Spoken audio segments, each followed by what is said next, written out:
भगवान जिनको चुन लेते हैं ना, उनको वो क्या करते हैं कि किसी न किसी के थ्रू संदेश आते हैं, उनको संकेत भिजवाए जाते हैं।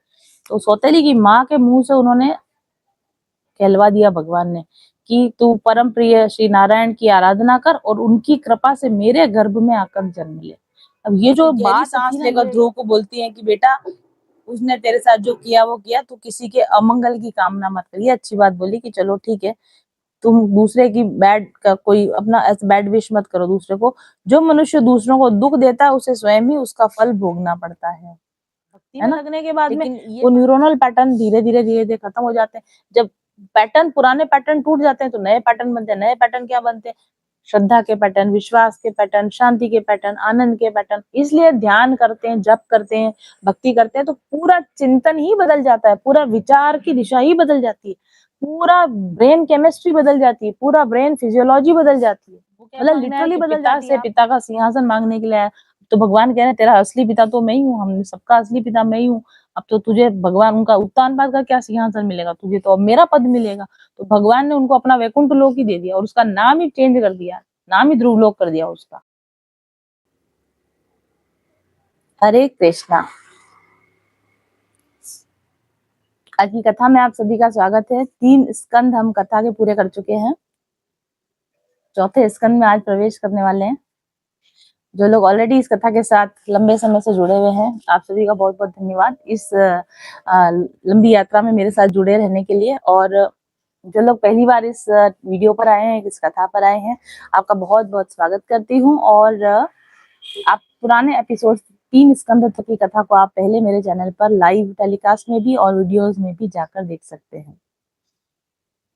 सो आज की कथा का शुभारंभ करेंगे चौथे स्कंद के साथ में। लेकिन एक गाना चैनल हो रहा है मुझको अभी-अभी, हालांकि उसका कथा से तो कोई लेना देना नहीं है, लेकिन मुझे लगता है कि शायद ये मेरे मन की उड़ान है जो कि जल्दी-जल्दी कथा के पड़ावों को पार करना चाह रही है। मतलब मुझे बहुत खुशी हो रही है कि 12 स्कंदों में से 3 स्कंद अल्टीमेटली फाइनली हमने कंप्लीट कर लिए हैं। तो और जल्दी-जल्दी, और अब तो शायद ज़्यादा वेग से कथा होने लगी है, ऐसा मुझे लग रहा है, क्योंकि एक तो मेरा बोलने की स्पीड मेरा प्रैक्टिस बन गया है, तो लगातार 1.5-2 घंटे तक मैं बोल पा रही हूँ। तो स्पीड बढ़ गई है कथा की, इसलिए मेरे को शायद ये गाना चैनल हो रहा है। 2 लाइनें गुनगुनाते हैं, उसके बाद में हम चलते हैं।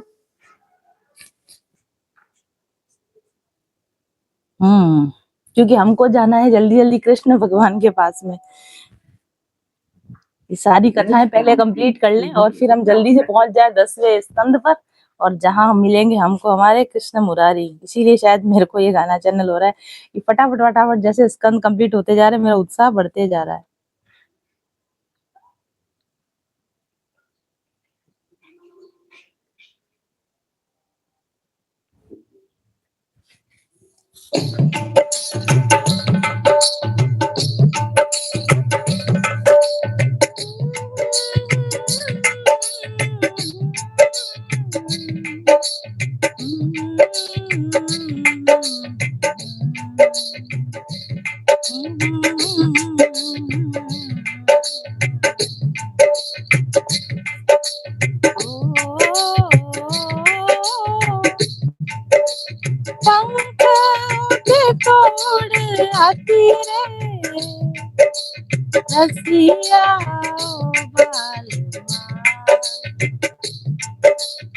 लिरिक्स निकालना पड़ेगा, लिरिक्स नहीं आता मुझे इस गाने में, पर ये गाना तो आ रहा दिमाग में।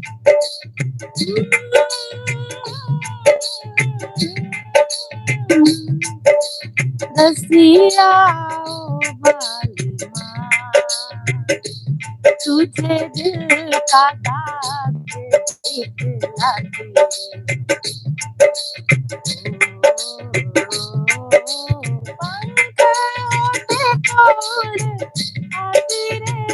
अगर पॉसिबल होता डायरेक्ट 10वें स्कंद पे छलांग लगा सकते हैं, नहीं लगा सकते। रसिया तुझे दिल का दाग दिखलाती, यादों में खोई पहुंची गगन में, पंछी बन के सच्ची लगन में, फिर भगवान से भी मिलने की इतनी तीव्र उत्कंठा नहीं होगी तब तक तो भगवान भी नहीं मिलते। यादों में खोई पहुंची गगन में, पंछी बन के सच्ची लगन में, दूर से देखा मौसम हसी था,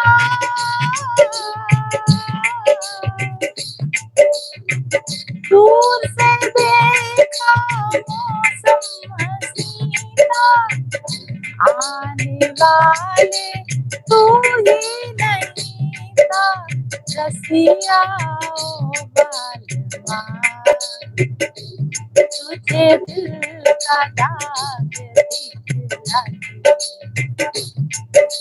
पंख होके तोड़ आती रे, रसिया ओ बालमा, तुझे दिल का दाग दिखला के, किरने बन के बाहें फैलाई, आस के बादल पे जाके लहराई, किरने बन के बाहें फैलाई, आस के बादल पे जाके लहराई, झूल चुकी मैं वादे का झूला,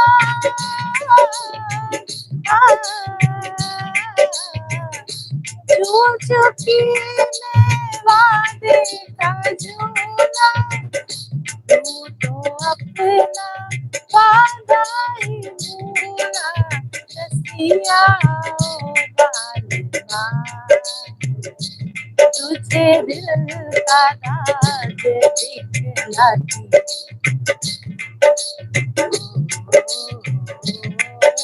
पंख होते तो उड़ आती रे,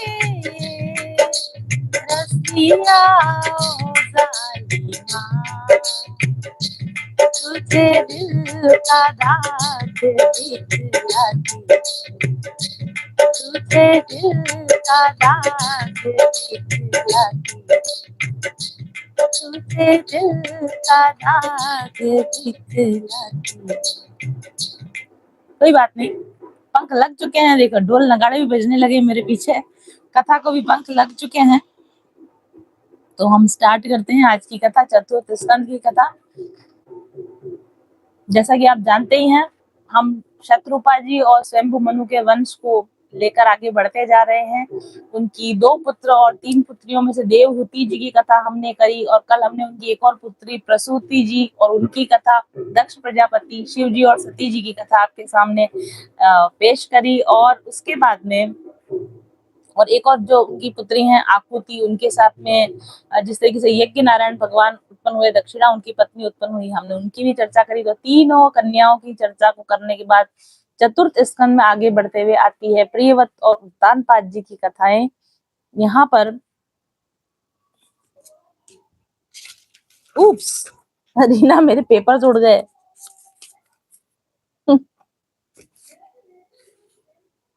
ऐसा लगा हवा भी चल रही है, हम पंख नहीं है तो हवा इतनी जोर से चल रही है कि मैं नहीं, मेरे कागज तो उड़ जाए कम से कम।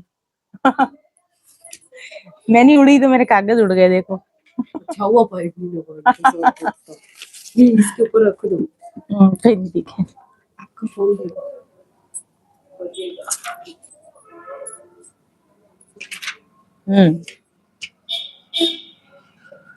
तो उनकी जो एक और पत्नी है, बेटी है आकुति, उनका विवाह रुचि प्रजापति के साथ किया गया है।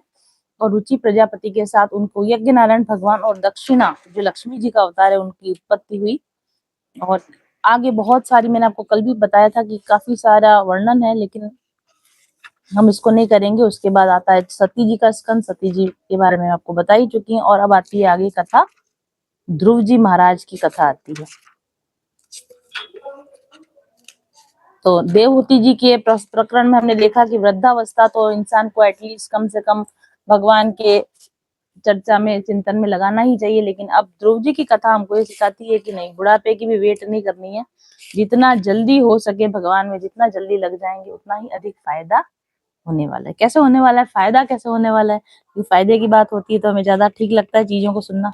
आपके फायदे की कथा है, ध्रुव जी की कथा आपके फायदे की कथा है, जरूर सुनिएगा। चलिए कथा को शुरू करते हैं। ओम श्री परमात्मने नमः। ओम श्री गणेशाय नमः। श्री कृष्णाय वासुदेवाय देवकी नंदनाय च नंद गोप कुमाराय गोविंदाय नमो नमः।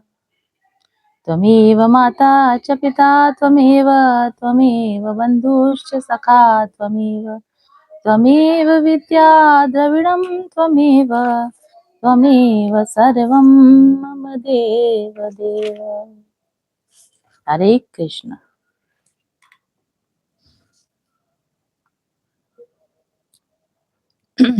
यहाँ पर ध्रुव जी की कथा शुरू होने से पहले यहाँ पर अधर्म के बारे में भी चर्चा की गई, थोड़ी सी चर्चा की गई है, क्योंकि ज्यादा चर्चा करनी नहीं चाहिए। जिन चीजों की तरफ हमें जाना है उन चीजों की चर्चा ज्यादा की नहीं गई है। लेकिन यहाँ पर मैत्रेय जी ने विदुर जी को अधर्म और उसके परिवार के बारे में भी बताया है, जिसकी चर्चा को मैं स्किप कर रही हूँ क्योंकि मुझे तो बिल्कुल भी इंटरेस्ट नहीं है अधर्म के बारे में जानने में। आगे चलते हैं हम। महारानी शत्रुपा और उनके पति स्वयंभू मनु के 2 पुत्र हुए, प्रियव्रत और उत्तानपाद। और ये दोनों जो थे भगवान वसुदेव की कला से उत्पन्न हुए हैं और इसलिए ये संसार की रक्षा में तत्पर रहते हैं। अच्छे दोनों के पुत्र हैं। उसमें से उत्तानपाद जी की कथा को हम यहाँ पहले करने वाले हैं। उत्तानपाद जी जो है वो, उत्तानपाद जी की 2 पत्नियां हैं, सुरुचि और सुनीति। विद्वानों ने इसका अर्थ बताया है, ये मेरा मतलब ये this is not my original thoughts, ये दूसरे वक्ताओं के बताए हुए थॉट्स हैं और सही हैं। सुनीति और सुरुचि 2 तरह की पत्नियां होती हैं और जैसा कहा जाता है कि हम में से हर एक व्यक्ति उत्तानपाद है। उत्तानपाद का मतलब क्या होता है कि जिसका सिर नीचे हो और पैर ऊपर हो। तो जो भी इंसान पैदा होते हैं वो पहले उनका सिर बाहर आता है और पैर उनके बाहर बाद में आते हैं, तो उल्टे ही पैदा होते हैं। उल्टे पैरों पैदा होने वाले उल्टे या उल्टे लटके हुए इंसान को कहते हैं उत्तानपाद। तो हम सभी उल्टे लटके हुए पैदा होते हैं, इसलिए हम सभी उत्तानपाद है। तो ये मनुष्य मात्र की प्रवृत्ति है। उत्तानपाद के बारे में जो कहा जा रहा है वो सिर्फ उत्तानपाद के बारे में नहीं कहा जा रहा, हम सब की वही प्रवृत्ति होती है ऐसा बताया जा रहा है ना। तो हम सब मनुष्य हैं और हम सभी के पास में 2 चॉइसेस होती हैं, सुरुचि और सुनीति। सुरुचि का मतलब होता है, सुरुचि मतलब जैसा मन करे, स्वरुचि भोज होता है ना। तो हर एक इंसान की सुरुचि का मतलब होता है स्वयं की रुचि के अनुसार। तो हम लोग हमेशा बहुत सारी हमारी रुचियां होती है, हमारी हॉबीज होती है, हम जैसा चाहे वैसा करें, इसको मनमानी भी बोलते हैं, है ना। और दूसरी इनकी पत्नी का नाम है सुनीति, यानी कि नीति का मतलब होता है जो सही है ना, जो ठीक बात है, जो सही बात है। तो जो नीति की बात करे और जो रुचि की बात करे, हमारे अंदर भी 2 प्रवृत्तियां होती हैं। कभी कभी हम नीति के साथ जाना पसंद करते हैं कि कोई सही बात है, भले ही वो हमें नहीं पसंद आ रही हो, लेकिन अगर वो बात नीति की, अगर वो सही बात है तो हम उसके साथ जाना पसंद करते हैं। और कई बार ऐसा होता है कि बात नीति की तो नहीं होती है लेकिन पसंद आ रही होती है हमें, तो हम उसके साथ में जाना पसंद करते हैं। तो मनुष्य जो होता है वो क्या करता है कि जैसी उसकी नीड होती है वैसा ही उस चीज को आगे कर देता है। कई बार तो ऐसा होता है कि जब हमको अगर मान लो पिज्जा खाने की इच्छा होती है ना, उस समय हम कहेंगे, उस समय कुछ ये नहीं बाहर का खाना है कि ऑयली फूड है, कैलोरीज ज्यादा है, जब खाना है तो खाना है। तो हमारी सुरुचि जब जागृत हो जाती है तो सुनीति क्या होती है कि साइड में बैठ जाती है। आपके अंदर सुनीति कुछ बोलते रहे, आपको कुछ सुनाई नहीं देता है। और जब आपको अगर कहीं ऐसा हो कि कहीं आप कहीं जाए और आपको नहीं खाना हो, आपका पेट भरा हो या आपकी इच्छा नहीं हो, कि नहीं हम ज्यादा मैं ऑयली फूड नहीं खाता हूँ, उस समय नीति जागृत हो जाती है। तो ये हम सब की टेंडेंसी होती है, हम दोनों पत्नियों को अपने साथ में रखते हैं, यानी दोनों चीजों को अपने साथ में रखते हैं। जहाँ जरूरत होगी वहां सुरुचि को आगे कर देंगे और जहाँ हमारी बेनिफिट होगा वहां हम सुनीति को आगे कर देंगे। और मोस्ट ऑफ द टाइम ऐसा ही होता है कि जब एक अनअवेकन इंसान होता है उसकी सुरुचि ही उसको चलाती है, उसकी सुनीति तो साइड में ही पड़ी रह जाती है। तो ज्यादातर लोग जो होते हैं वो बुद्धिमानी को छोड़ के मनमानी आचरण करना पसंद करते हैं, ऐसा विद्वानों ने इसकी व्याख्या करी है। तो यहाँ पर भी वैसा ही है। उत्तानपाद जो है उनकी 2 पत्नियां हैं, सुरुचि और सुनीति। सुरुचि उनको चलाती है, वो सुरुचि के अकॉर्डिंग चलते हैं, सुरुचि उनको प्रिय लगती है और सुनीति जो कि अच्छी बात कहती है, उसको उन्होंने नेग्लेक्ट करा हुआ, उसको साइड में रखा हुआ, उसको बिल्कुल भी उसकी परवाह नहीं करते, क्योंकि राजा है तो राजा को मनमानी करने का हक है। और देखो ऐसा भी होता है कि इंसान जब पावर में नहीं होता ना, गरीब इंसान होता है, समाज से दबा हुआ इंसान होता है, तो फिर भी वो नीति की बात कर लेगा। लेकिन राजा हो, पावर हो, तो कौन नीति की बात करता है, फिर तो सब रुचि की ही बात होती है। तो इसलिए सुरुचि जो रानी थी वो उनके पास बैठती थी, सिंहासन में बैठती थी, दरबार में बैठती थी, उसको बराबरी में सिंहासन पर लेकर बैठते थे। और सुनीति जो रानी थी वो कहीं दूर महलों में रहती थी, उसको बिल्कुल ही नेग्लेक्ट करा हुआ था उत्तानपाद जी ने। और दोनों के एक-एक पुत्र है, तो सुनीति का जो पुत्र है उनका नाम ध्रुव है, और जो सुरुचि है उनका पुत्र का नाम है उत्तम, है ना। जो सुरुचि वाली चीजें होती है ना, हमारी मनमानी चीजें होती है, उनको हम अच्छे से अच्छा वेल ऑफ चीजें चाहिए होती है ना, उसमें हम क्वालिटी देखते हैं, उसमें हम खूबसूरती देखते हैं। लेकिन सुनीति की जो बात होती है, सुनीति के पास ध्रुव है का क्या मतलब, सुनीति लंबे समय तक चलेगी, टिकी रहेगी वो बात। सुरुचि आज अच्छी लग सकती है, प्रेजेंट मोमेंट में हमको अपनी मनमानी करना अच्छा लग सकता है, वो हमको बेस्ट चॉइस लग सकती है, क्योंकि वो दिखने में अच्छी है, क्योंकि वो हमें सुकून दे रही है, क्योंकि वो हमें अट्रैक्ट कर रही है, तो एट द मोमेंट वो हमें उत्तम लगती है, चूज करने में हमें उत्तम लगती है। लेकिन लॉन्ग टर्म में जो टिकी रहेगी वो कौन सी बात होगी, सुरुचि की बात होगी। तो ध्रुव जी है उनके पास, टिकी रहने वाली जो चीज है वो किसके पास है, सुनिधि के पास है। और एट द मोमेंट जो अच्छी लगने वाली चीज है वो किसके पास है, सुरुचि के पास है। और एक दिन की समय है, एक दिन का बात है, ये राजा उत्तानपाद है वो सुरुचि रानी के साथ और उनके पुत्र उत्तम के साथ बैठे थे, अपने महल में बैठे हैं, सिंहासन पे बैठे हैं, और उत्तम उनकी गोद में बैठा है और उत्तम को वो प्यार कर रहे हैं। उसी समय ध्रुव 5 साल के बच्चे हैं, तो वो भी उधर आते हैं, डैडी आते नहीं उनके महलों की तरफ, पिताजी आते कम है। पापा को देखने की इच्छा हुई उनकी, पिताजी की याद आई उनको, तो माता ने कहा होगा कि भाई देखो मेरे साथ तो चलना नहीं, मुझे तो वो देखते ही नहीं है, तो तुम जाओ पिताजी से मिले, तुम तो उनके पुत्र हो। तो वो मिलने आए पिताजी से, देखा कि पिताजी की गोद में कौन बैठे थे, उत्तम बैठे थे, तो उनको भी लगा मैं भी बैठूं, मुझे भी बैठना है पापा की गोद में। तो वो भी दौड़ के बैठे, पापा मुझे भी गोद में बिठाइए, पिताजी मुझे भी गोद में बिठाइए। लेकिन राजा ने देखा किसकी तरफ, सुरुचि की तरफ देखा, इसको पसंद हो तो मैं बिठाऊं, इसको ना पसंद हो तो मैं ना बिठाऊं। और घमंड में भरी हुई सुरुचि तो उसने ध्रुव जी महाराज को धक्का दिया, दूर निकाला, चलो हटो, तुम कहाँ यहाँ बैठ रहे हो। और सौतन की बेटा था, तो बोलता है कि तू इस राज सिंहासन पे बैठने का अधिकारी नहीं, क्योंकि वो राजा सिंहासन पे बैठे, उसका बेटा बैठेगा वहां। वो बिल्कुल अश्योर करना चाहती है, और मे भी शायद कि वो राजा को इन्फ्लुएंस कर रही है एक तरीके से, कि इस राज सिंहासन पर कोई बैठेगा तो मेरा पुत्र बैठेगा।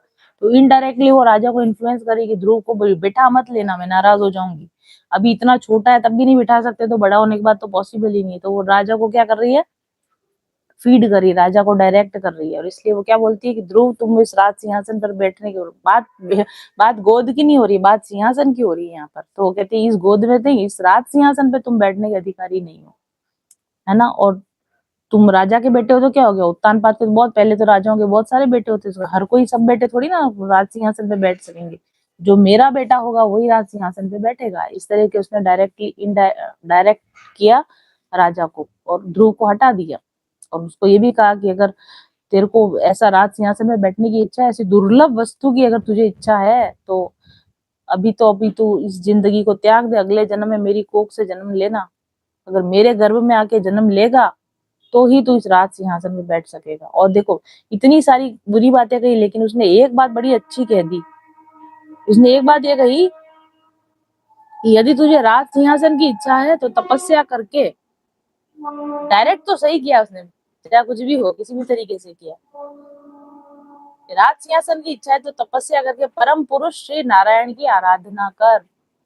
ये तो उनकी खुद की माँ ने भी उनको नहीं बताया, जितना अच्छी राय वो सौतेली माँ ने दे दी, अनजाने में दे दी। कारण कि भगवान जिसको चुन लेते हैं ना, उसको कहीं कभी ना कभी किसी न किसी के मुंह से वो ऐसी बात कहलवाते हैं। भगवान आपको संकेत करना शुरू कर देते हैं, जिनको भगवान चुनते हैं। रीना आज तो बहुत हवा चल रही है यार। तो भगवान जिनको चुन लेते हैं ना, उनको वो क्या करते हैं कि किसी न किसी के थ्रू संदेश आते हैं, उनको संकेत भिजवाए जाते हैं। तो सौतेली की माँ के मुंह से उन्होंने कहलवा दिया भगवान ने कि तू परम प्रिय श्री नारायण की आराधना कर और उनकी कृपा से मेरे गर्भ में आकर जन्म ले। अब ये जो बात थी ना, ये एक ट्रिगरिंग पॉइंट था, इसको बोलते हैं ना हम turning point of the life. किसी इंसान की कोई बात हमको कभी ऐसी चुभ जाती है, या कभी ऐसे दिल में बैठ जाती है, या कभी हमारे ऐसा वो घटना हमारे दिलो दिमाग पे छा जाती है कि वो हमारे लिए टर्निंग पॉइंट साबित होती है। ऐसे जो टर्निंग पॉइंट्स होते हैं लाइफ में, उनको ट्रिगर कहा जाता है, और ऐसा टर्निंग पॉइंट हम सबकी लाइफ में आते हैं। अगर थोड़ी सी भी अवेयरनेस हो हमारे अंदर, अगर थोड़ी सी भी जागृति हो हमारे अंदर, तो हम इन संकेतों को कैच कर लेते हैं, इन ट्रिगर्स को हम कैच कर लेते हैं, और हमारी जिंदगी की दिशा को हम बदल लेते हैं। ये चीज यहाँ से सीखने लायक है कि भगवान ने सिर्फ ध्रुव जी को ही ट्रिगर नहीं करवाया अपनी सौतेली माँ के थ्रू। वो ये ऐसा हमारे सबके साथ में होता है कि जिंदगी में हमको जब ऐसा लगे ना कि कोई हमें दुख दे रहा है, परेशान दे रहा है, कोई हमारा अपमान कर रहा है, कोई हमारा इग्नोर कर रहा है, कोई हमें छोड़ रहा है, कोई हमें नहीं स्वीकार रहा है, कोई हमारी तिरस्कार कर रहा है, ये ट्रिगर्स जो होते हैं, इनसे साधारण इंसान क्या करेगा, इन ट्रिगर्स को पाके अपमानित फील करेगा, दुखी फील करेगा, रिजेक्टेड फील करेगा, और ज्यादा डिप्रेशन में चला जाएगा, और सैडनेस में चला जाएगा, और कॉन्फिडेंस उसका लूज हो जाएगा। लेकिन भगवान के चुने हुए इंसान, जिनको भगवान प्यार करते हैं, वो उनको इन ट्रिगर्स से क्या होता है, पॉजिटिव मोटिवेशन मिलता है, और उनकी जिंदगी की दिशा हायर डायरेक्शन की तरफ बढ़ जाती है। तो यहाँ पर ये ध्रुव की, अगर ये उनकी सौतेली माता ने ये ट्रिगर नहीं दिया होता तो 5 साल की छोटी सी अवस्था में छोटा बच्चा ध्रुव क्या जंगल जाता, क्या तपस्या करता, क्या भगवान के दर्शन कर पाता, क्या नहीं कर पाता। तो ये कथा इस बात को गहराई से समझने के लिए है कि जब से आप पैदा होते हो तब से, ये तो ठीक है कि ध्रुव को 5 साल की अवस्था में किसी को ट्रिगर कब होता है, किसी को ट्रिगर कब होता है, लेकिन ट्रिगर भगवान हमको बचपन से ही दे रहे हैं। देखो, इनर चाइल्ड वुंडिंग हमारे अंदर बचपन से हो जाती है। बचपन में हमारे पेरेंट्स के साथ हमारे कुछ ऐसे रिलेशन बनते जरूर से हैं कि वो हमको ट्रिगर देने लग जाते हैं। आपके पेरेंट्स के साथ, आपके भाई बहनों के साथ, फिर हम थोड़े बड़े होते हैं तो हमारे लव रिलेशंस, जो कॉलेज वगैरह में जो आपके छोटे मोटे अफेयर चलते हैं, सब ट्रिगर ही होते हैं लाइफ में। समझते नहीं लोग, ये अलग बात है। उसके बाद शादी हो जाती है तो सास नंदे सब ट्रिगर दे रही हैं आपको लगातार। प्रॉब्लम ये है कि इतने ट्रिगर पाकर भी हम लोग अवेकन नहीं हो पाते, लाइफ को टर्निंग पॉइंट की तरफ नहीं ले आते। लेकिन ध्रुव जी की कथा हमको ये सिखाती है कि कोई भी इंसान जो आपको अनएज फील करा रहा है, जहां पे जिस पोजीशन में, लाइफ की जिस जगह पर आपको अनईजी फील हो रहा है, आपको मतलब असहज फील हो रहा है, आपको अच्छा नहीं लग रहा है, तो ये आपका ट्रिगर पॉइंट है, ये आपकी लाइफ का टर्निंग पॉइंट है, ये आपके जागरण में आने का समय आ चुका है।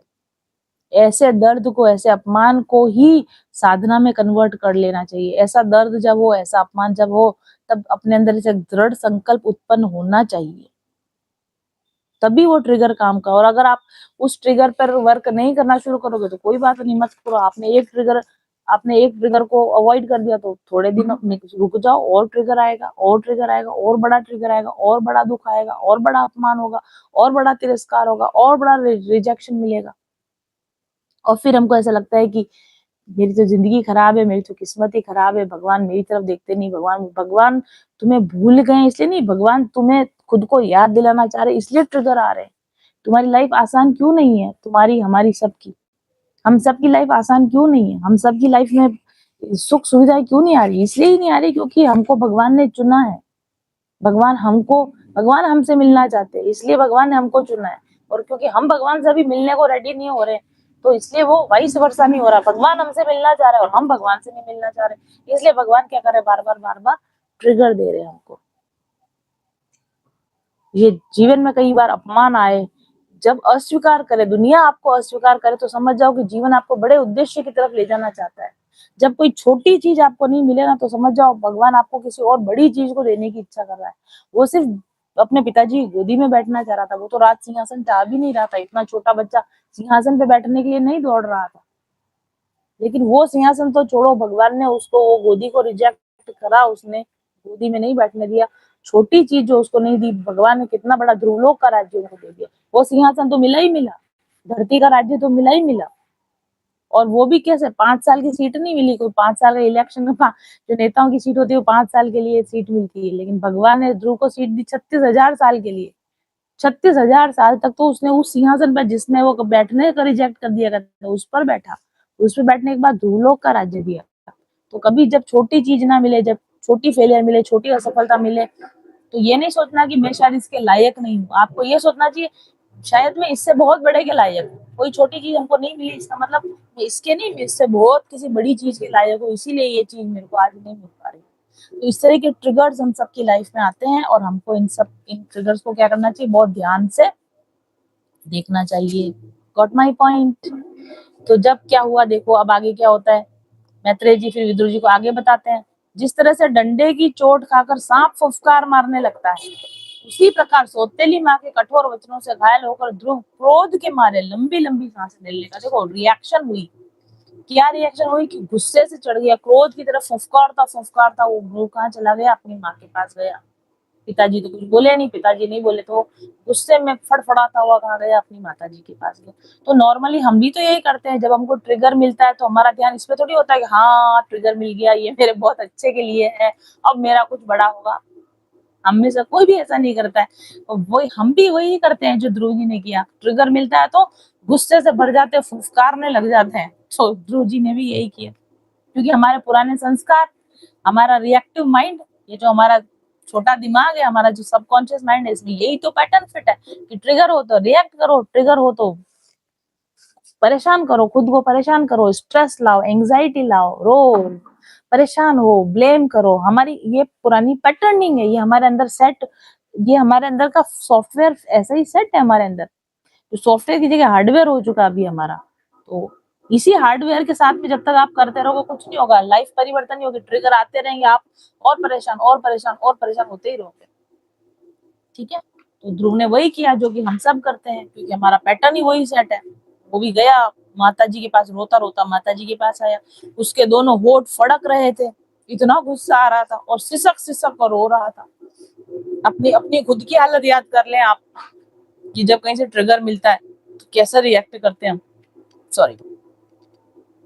सुनीति ने बेटे को गोद में उठा लिया और फिर दूसरी और लेडीज दासियां वगैरह थी, उन्होंने बताया सुरुचि ने क्या किया इसके साथ में, तो उसको बहुत दुख हुआ, उसका धीरज टूट गया और वो बहुत दुखी होकर बोली कि बेटा मेरे दुख का, मेरे को तो लगता है मेरे दुख का कोई पार ही, वो पहले से ही दुखी है, वो पहले से ही नेग्लेक्टेड है।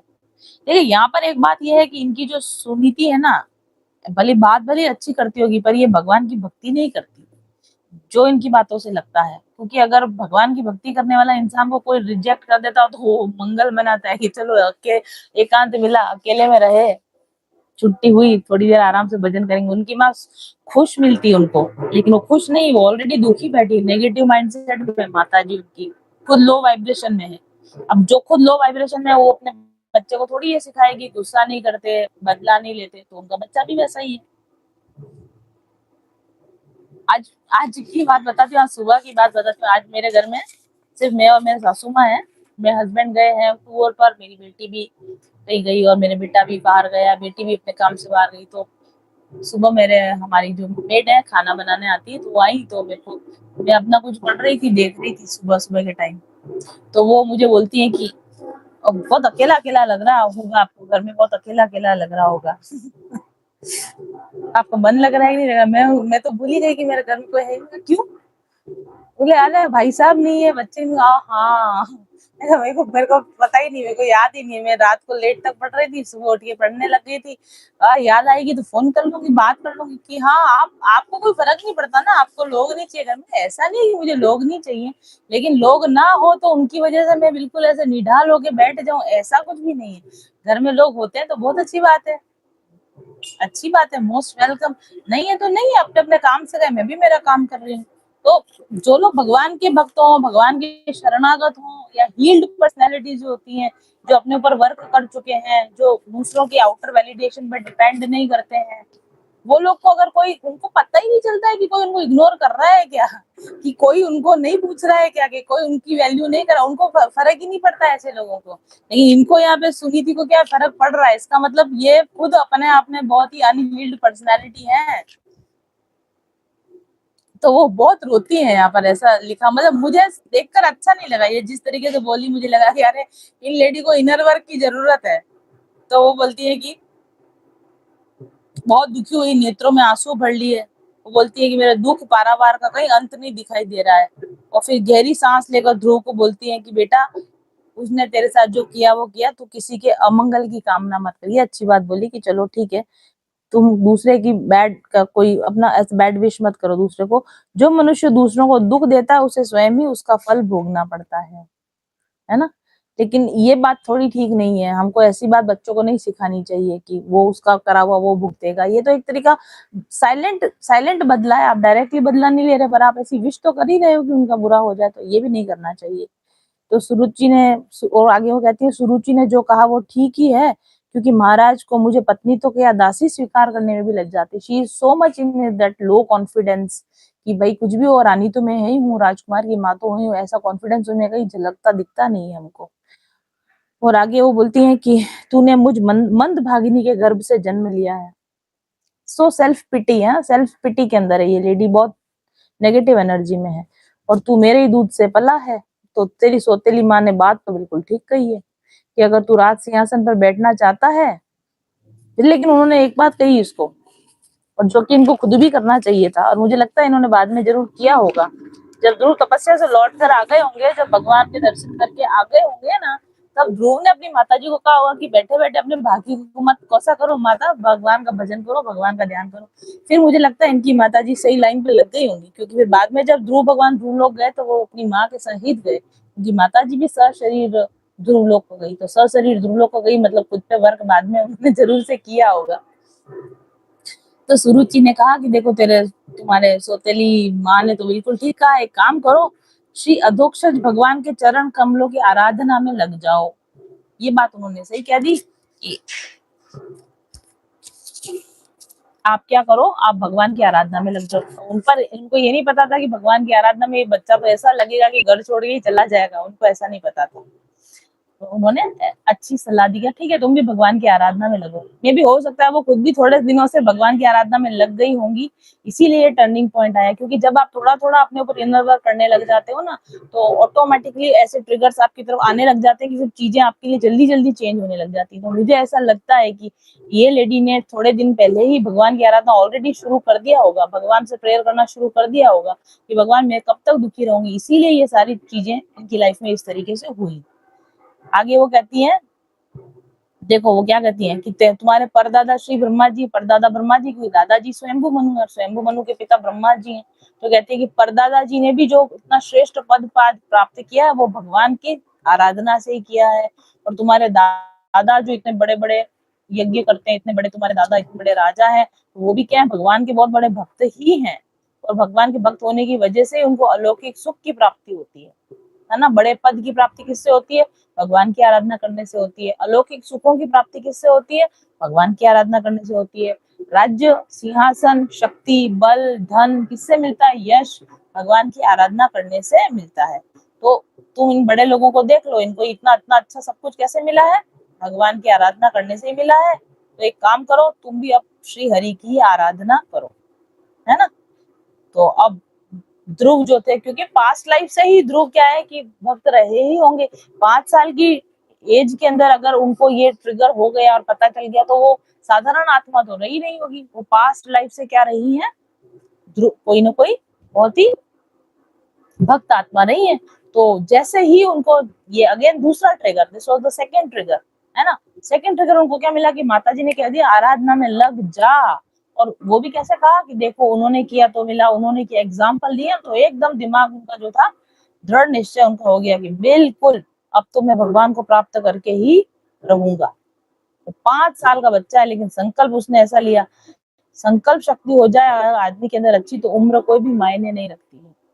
उसने बिल्कुल पक्का कर लिया, बस अब तो मैं भगवान को ही पाके रहूंगा। ये पावर नहीं दे रहे मुझे, गोद में नहीं बैठने दे रहे, क्या मुझे क्या बोला, सिंहासन नहीं लेने दे रहे। और मेरे दादा और मेरे परदादा, उसको एकदम बात दिमाग में बैठ गई कि हाँ इन लोगों ने भी तो पाया, तो कैसे पाया, पाया तो भगवान की आराधना से पाया, तो अब तो बस मैं भी ये करूंगा। और रातों रात माता तो सोती रह गई और बच्चा जंगल की तरफ निकल गया, नगर से निकल पड़े। नगर से निकल पड़े तो रास्ते में उनको कौन मिले, नारद जी मिले। नारद जी आ ही जाते हैं, नारद जी मतलब सदगुरु, आपका गुरु या आपका सही मार्गदर्शक या आपका सही गाइडेंस आपको मिल ही जाता है जब आप किसी अच्छे उद्देश्य को और अच्छे संकल्प को लेकर उस रास्ते पे चल पड़ते हो कि नहीं मुझे तो ये करना ही करना है, अब चाहे कुछ भी हो जाए। जब ऐसा हो जाता है ना तो आपको सदगुरु की प्राप्ति हो जाती है।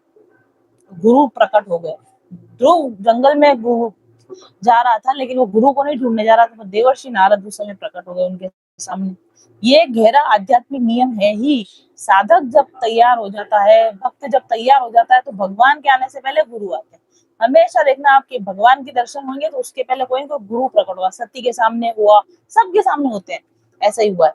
तो गुरु को खोजने की जरूरत नहीं पड़ती है। आपके अंदर सच्ची तड़प उठेगी, भगवान को पाने की सच्ची तड़प उठेगी, भगवान फर्स्ट काम करेंगे, गुरु आपके जीवन में भेजेंगे। तो नारद मुनि उनके रास्ते में आ गए। उनके बेटा, इतना छोटा बच्चा, उसके सर पे हाथ रखा, बोले अरे तुम कहाँ जा रहे हो, इतनी रात को अकेला छोटा बच्चा, अरे कहाँ जा रहे हो तुम? तो वो फिर ये भी बोलते हैं कि तुम क्षत्रिय के बच्चे हो। और बात हुई होगी उन दोनों की, दोनों का, अरे तुमको बिल्कुल इंसल्ट बर्दाश्त नहीं, ये इंसल्ट की वजह से जा रहे थे ना, भगवान की भक्ति में नहीं जा रहे। ध्रुव का ये ध्यान रखना, वो भगवान की भक्ति के लिए नहीं जा रहे, उनका जो इंसल्ट हुआ है वो उस इंसल्ट का बदला लेने के लिए भगवान के पास जा रहे हैं। तो वो कहते हैं कि देखो, तुम क्षत्रिय के बच्चे हो तो तुमको थोड़ा सा भी मान भंग सहन नहीं कर पा रहे हो, है ना, ऐसा। लेकिन देखो बेटा, अभी तुम बहुत छोटे हो, ये मान अपमान की बातें छोड़ दो, अभी खेलने कूदने की उम्र है। अभी क्या मान अपमान, 5 साल के बच्चे का क्या मान होता है, क्या अपमान होता है, इतना सीरियसली मत लो। नारद जी उनको समझाने की कोशिश करते हैं, है ना, जाओ खेलो कूदो, ये सम्मान अपमान ये बड़े लोगों की बातें, इसमें तुम मत आओ, है ना। और वैसे भी संसार में अपने कर्म के हिसाब ही आदमी को सुख दुख की प्राप्ति होती रहती है। तो जो भी आपको परिस्थिति मिली है उसको सहन करो, उसको संतुष्ट करो। और फिर उनको नारद जी बोलते, देखो भगवान को प्रसन्न करने जा रहे हो तुम, भगवान को प्रसन्न करना कोई आसान काम है क्या? वो कोई बड़े बड़े योगी मुनि हजारों हजारों साल की तपस्या करते हैं तो भगवान प्रसन्न नहीं होते। तुम 5 साल के छोटे बच्चे, तुम क्या कठोर तपस्या करोगे, तुम कैसे भगवान को मनाओगे? इसलिए जिद करना छोड़ दो और अपने घर चले जाओ, है ना, और जो तुमको मिला हुआ उसमें तुम संतुष्ट हो जाओ, ठीक है। और इतना गुस्सा नहीं करो, घर चले जाओ। उनको समझाने की कोशिश करी नारद जी ने, लेकिन ध्रुव भगवान तो क्या कहे कि उनके पास्ट लाइफ की मेमोरी ट्रिगर हो गई थी। पास्ट लाइफ के समय पे वो एक ब्राह्मण थे पहले, और बहुत मतलब बहुत ही तपस्वी टाइप के ब्राह्मण थे पहले। लेकिन फिर उनकी मित्रता एक राजकुमार से हो गई किसी से। ये विष्णु पुराण में आती है ये कथा। तो विष्णु पुराण के अंदर ये कथा आती, तो वो उस राजकुमार का वैभव और वो सब देख के उनके मन में ऐसी इच्छा हुई कि अरे मेरे भी पास भी राज्य हो, मेरे पास भी ऐसी सुख सुविधा हो। तो वो इच्छा की पूर्ति के लिए भगवान ने इनको यहाँ राजकुमार का जन्म दिया। और उस समय में, उस जीवन में उन्होंने इतनी तपस्या करी थी, इतनी तपस्या करी थी कि भगवान की प्राप्ति में केवल 6 महीने की तपस्या और शेष रह गई थी उनकी। तो 6 महीने और उसी लगन से करते रहते तो उस पिछले जीवन में भगवान को प्राप्त कर लेते। लेकिन बीच में क्या आ गई, लालसा उत्पन्न हो गई, इच्छा उत्पन्न हो गई, और इस वजह से वो इच्छा की पूर्ति के लिए वो 6 महीने का उनकी तपस्या नहीं हो पाई। और तपस्या नहीं हो पाई तो फिर उनको तपस्या बाकी रह गई। लेकिन क्योंकि पिछला इतना पूर्व जन्म की तपस्या थी, इतना पूर्व जन्म का उनका पुण्य इकट्ठा किया हुआ था, तो उस वजह से बहुत कम आयु में ही वो एक्टिवेटेड हो गई, वो चीज उनके अंदर एक्टिवेटेड हो गई। तो उन्होंने कहा नहीं, मैं ये करके रहूंगा। उन्होंने कहा कि मुझे घोर क्षत्रिय स्वभाव प्राप्त हुआ है। क्षत्रिय होता है ना, राजपूत, तो इसलिए मुझमें विनय का प्रायः अभाव है। क्षत्रिय लोग जो होते हैं ज्यादातर बहुत ज्यादा विनम्र नहीं होते हैं। वो कहते हैं मेरे अंदर विनय का अभाव है। लेकिन मेरी माता, जो मेरी सौतेली माता है, उन्होंने मेरे शब्द रूपी बाणों से मेरे हृदय को विदीर्ण कर दिया। अब आप कुछ भी बोलो, घर जा वर जा, मैं कोई घर वर नहीं जाने वाला हूँ। मेरे बाप दादे इतनी इतनी ऊंची ऊंची पोस्ट पे चले गए, क्यों चले गए? भगवान की भक्ति से चले गए। मेरे को भी वैसी ही पोस्ट चाहिए, मुझे भी वैसा ही ऊंचा सम्मान चाहिए।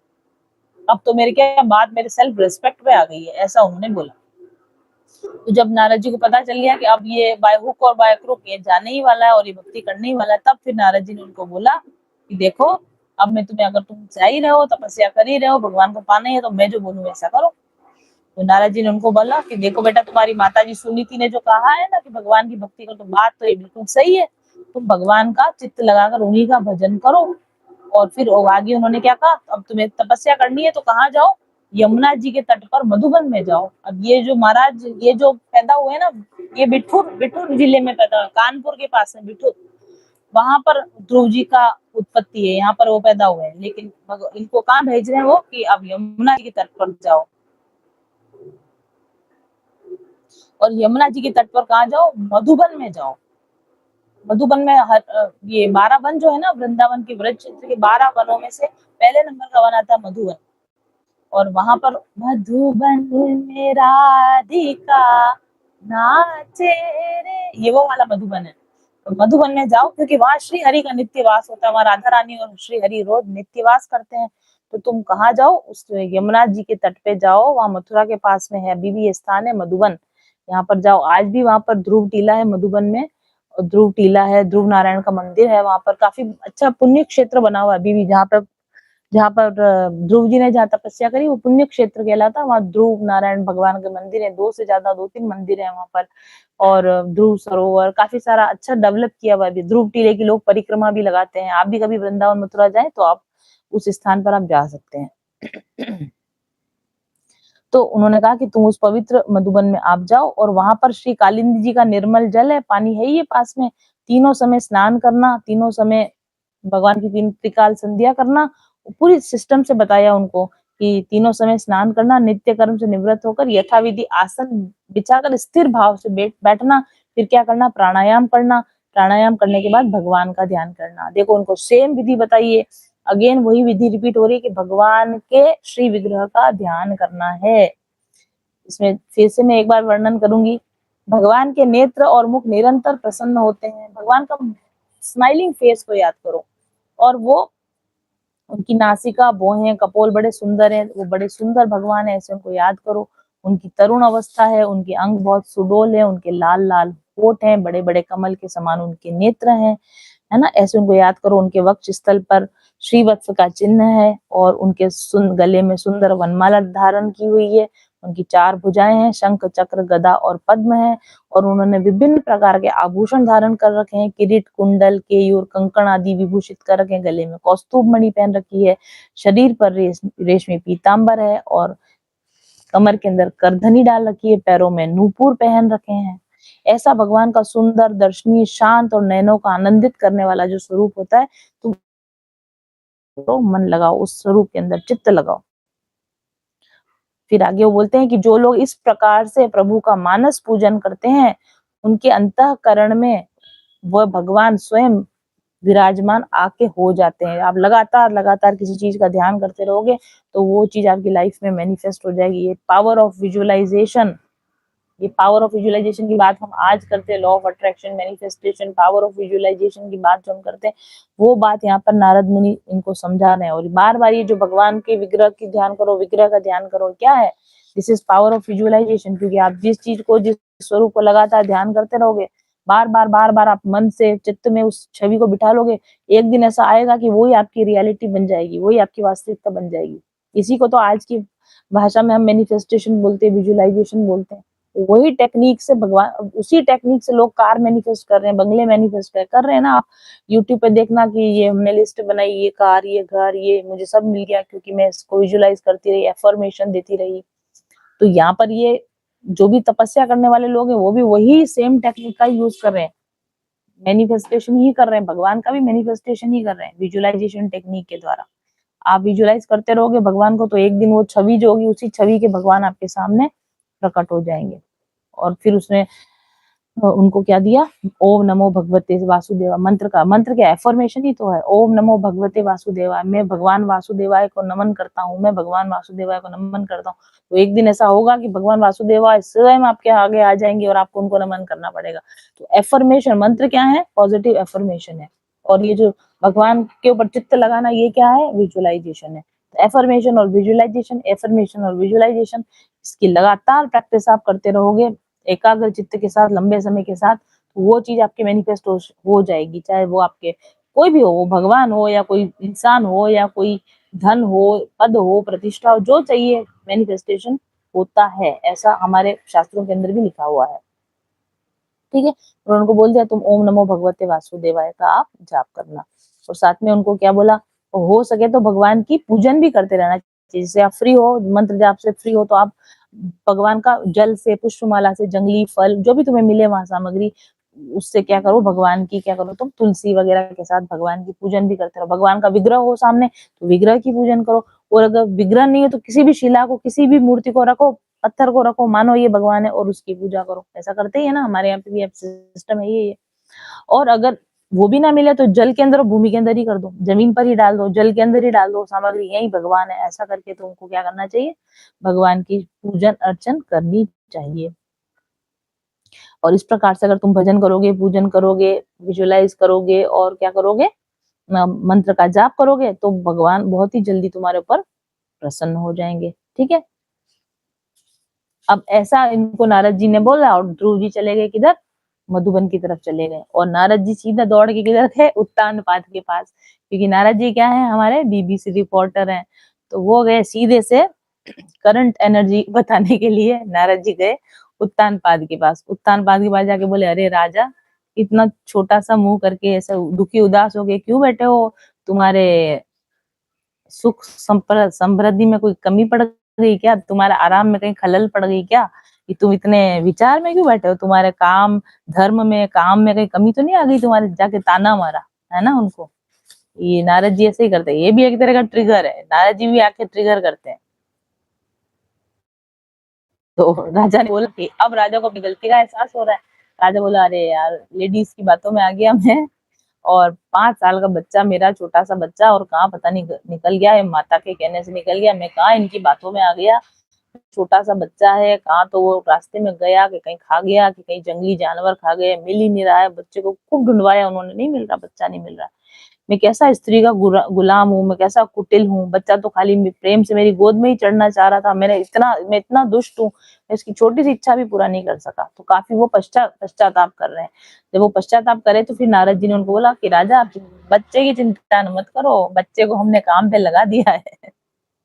ठीक है, उन्होंने बोला, देखो बच्चा तुम्हारा क्या है कि भगवान की आराधना करने गया है और ठिकाना हमको मालूम है, और जब वो आ जाएगा, भगवान को पालेगा, आ जाएगा, तुम उसकी चिंता मत करो, उसके रक्षक भगवान है, और वो ऐसा आएगा कि तू खुद का भी यश पूरे संसार में फैलाएगा और तुम्हारा भी यश संसार में फैलाएगा, तुम अपने बच्चे के नाम से जाने जाओगे। आज उत्तानपाद राजा को कौन जानता है, अगर ध्रुव तपस्या नहीं करता तो कौन जानता है कि उत्तानपाद नाम का कोई राजा हुआ है, कितने ही राजा होके चले गए, किसको पता है कि कौन हुआ, कौन सुरुचि, कौन सुनीति, कौन जानता। उत्तम की वजह, ध्रुव की वजह से ही तो जानते हैं हम इन सब लोगों को। तो वो कहते हैं, तुम्हारा बालक बहुत समर्थ है ना, जिस काम को बड़े बड़े लोकपाल भी नहीं कर सकते, वो तुम्हारा बच्चा करके आएगा और जल्दी करके आएगा और तुम्हारा यश बढ़ाएगा, तुम चिंता मत करो।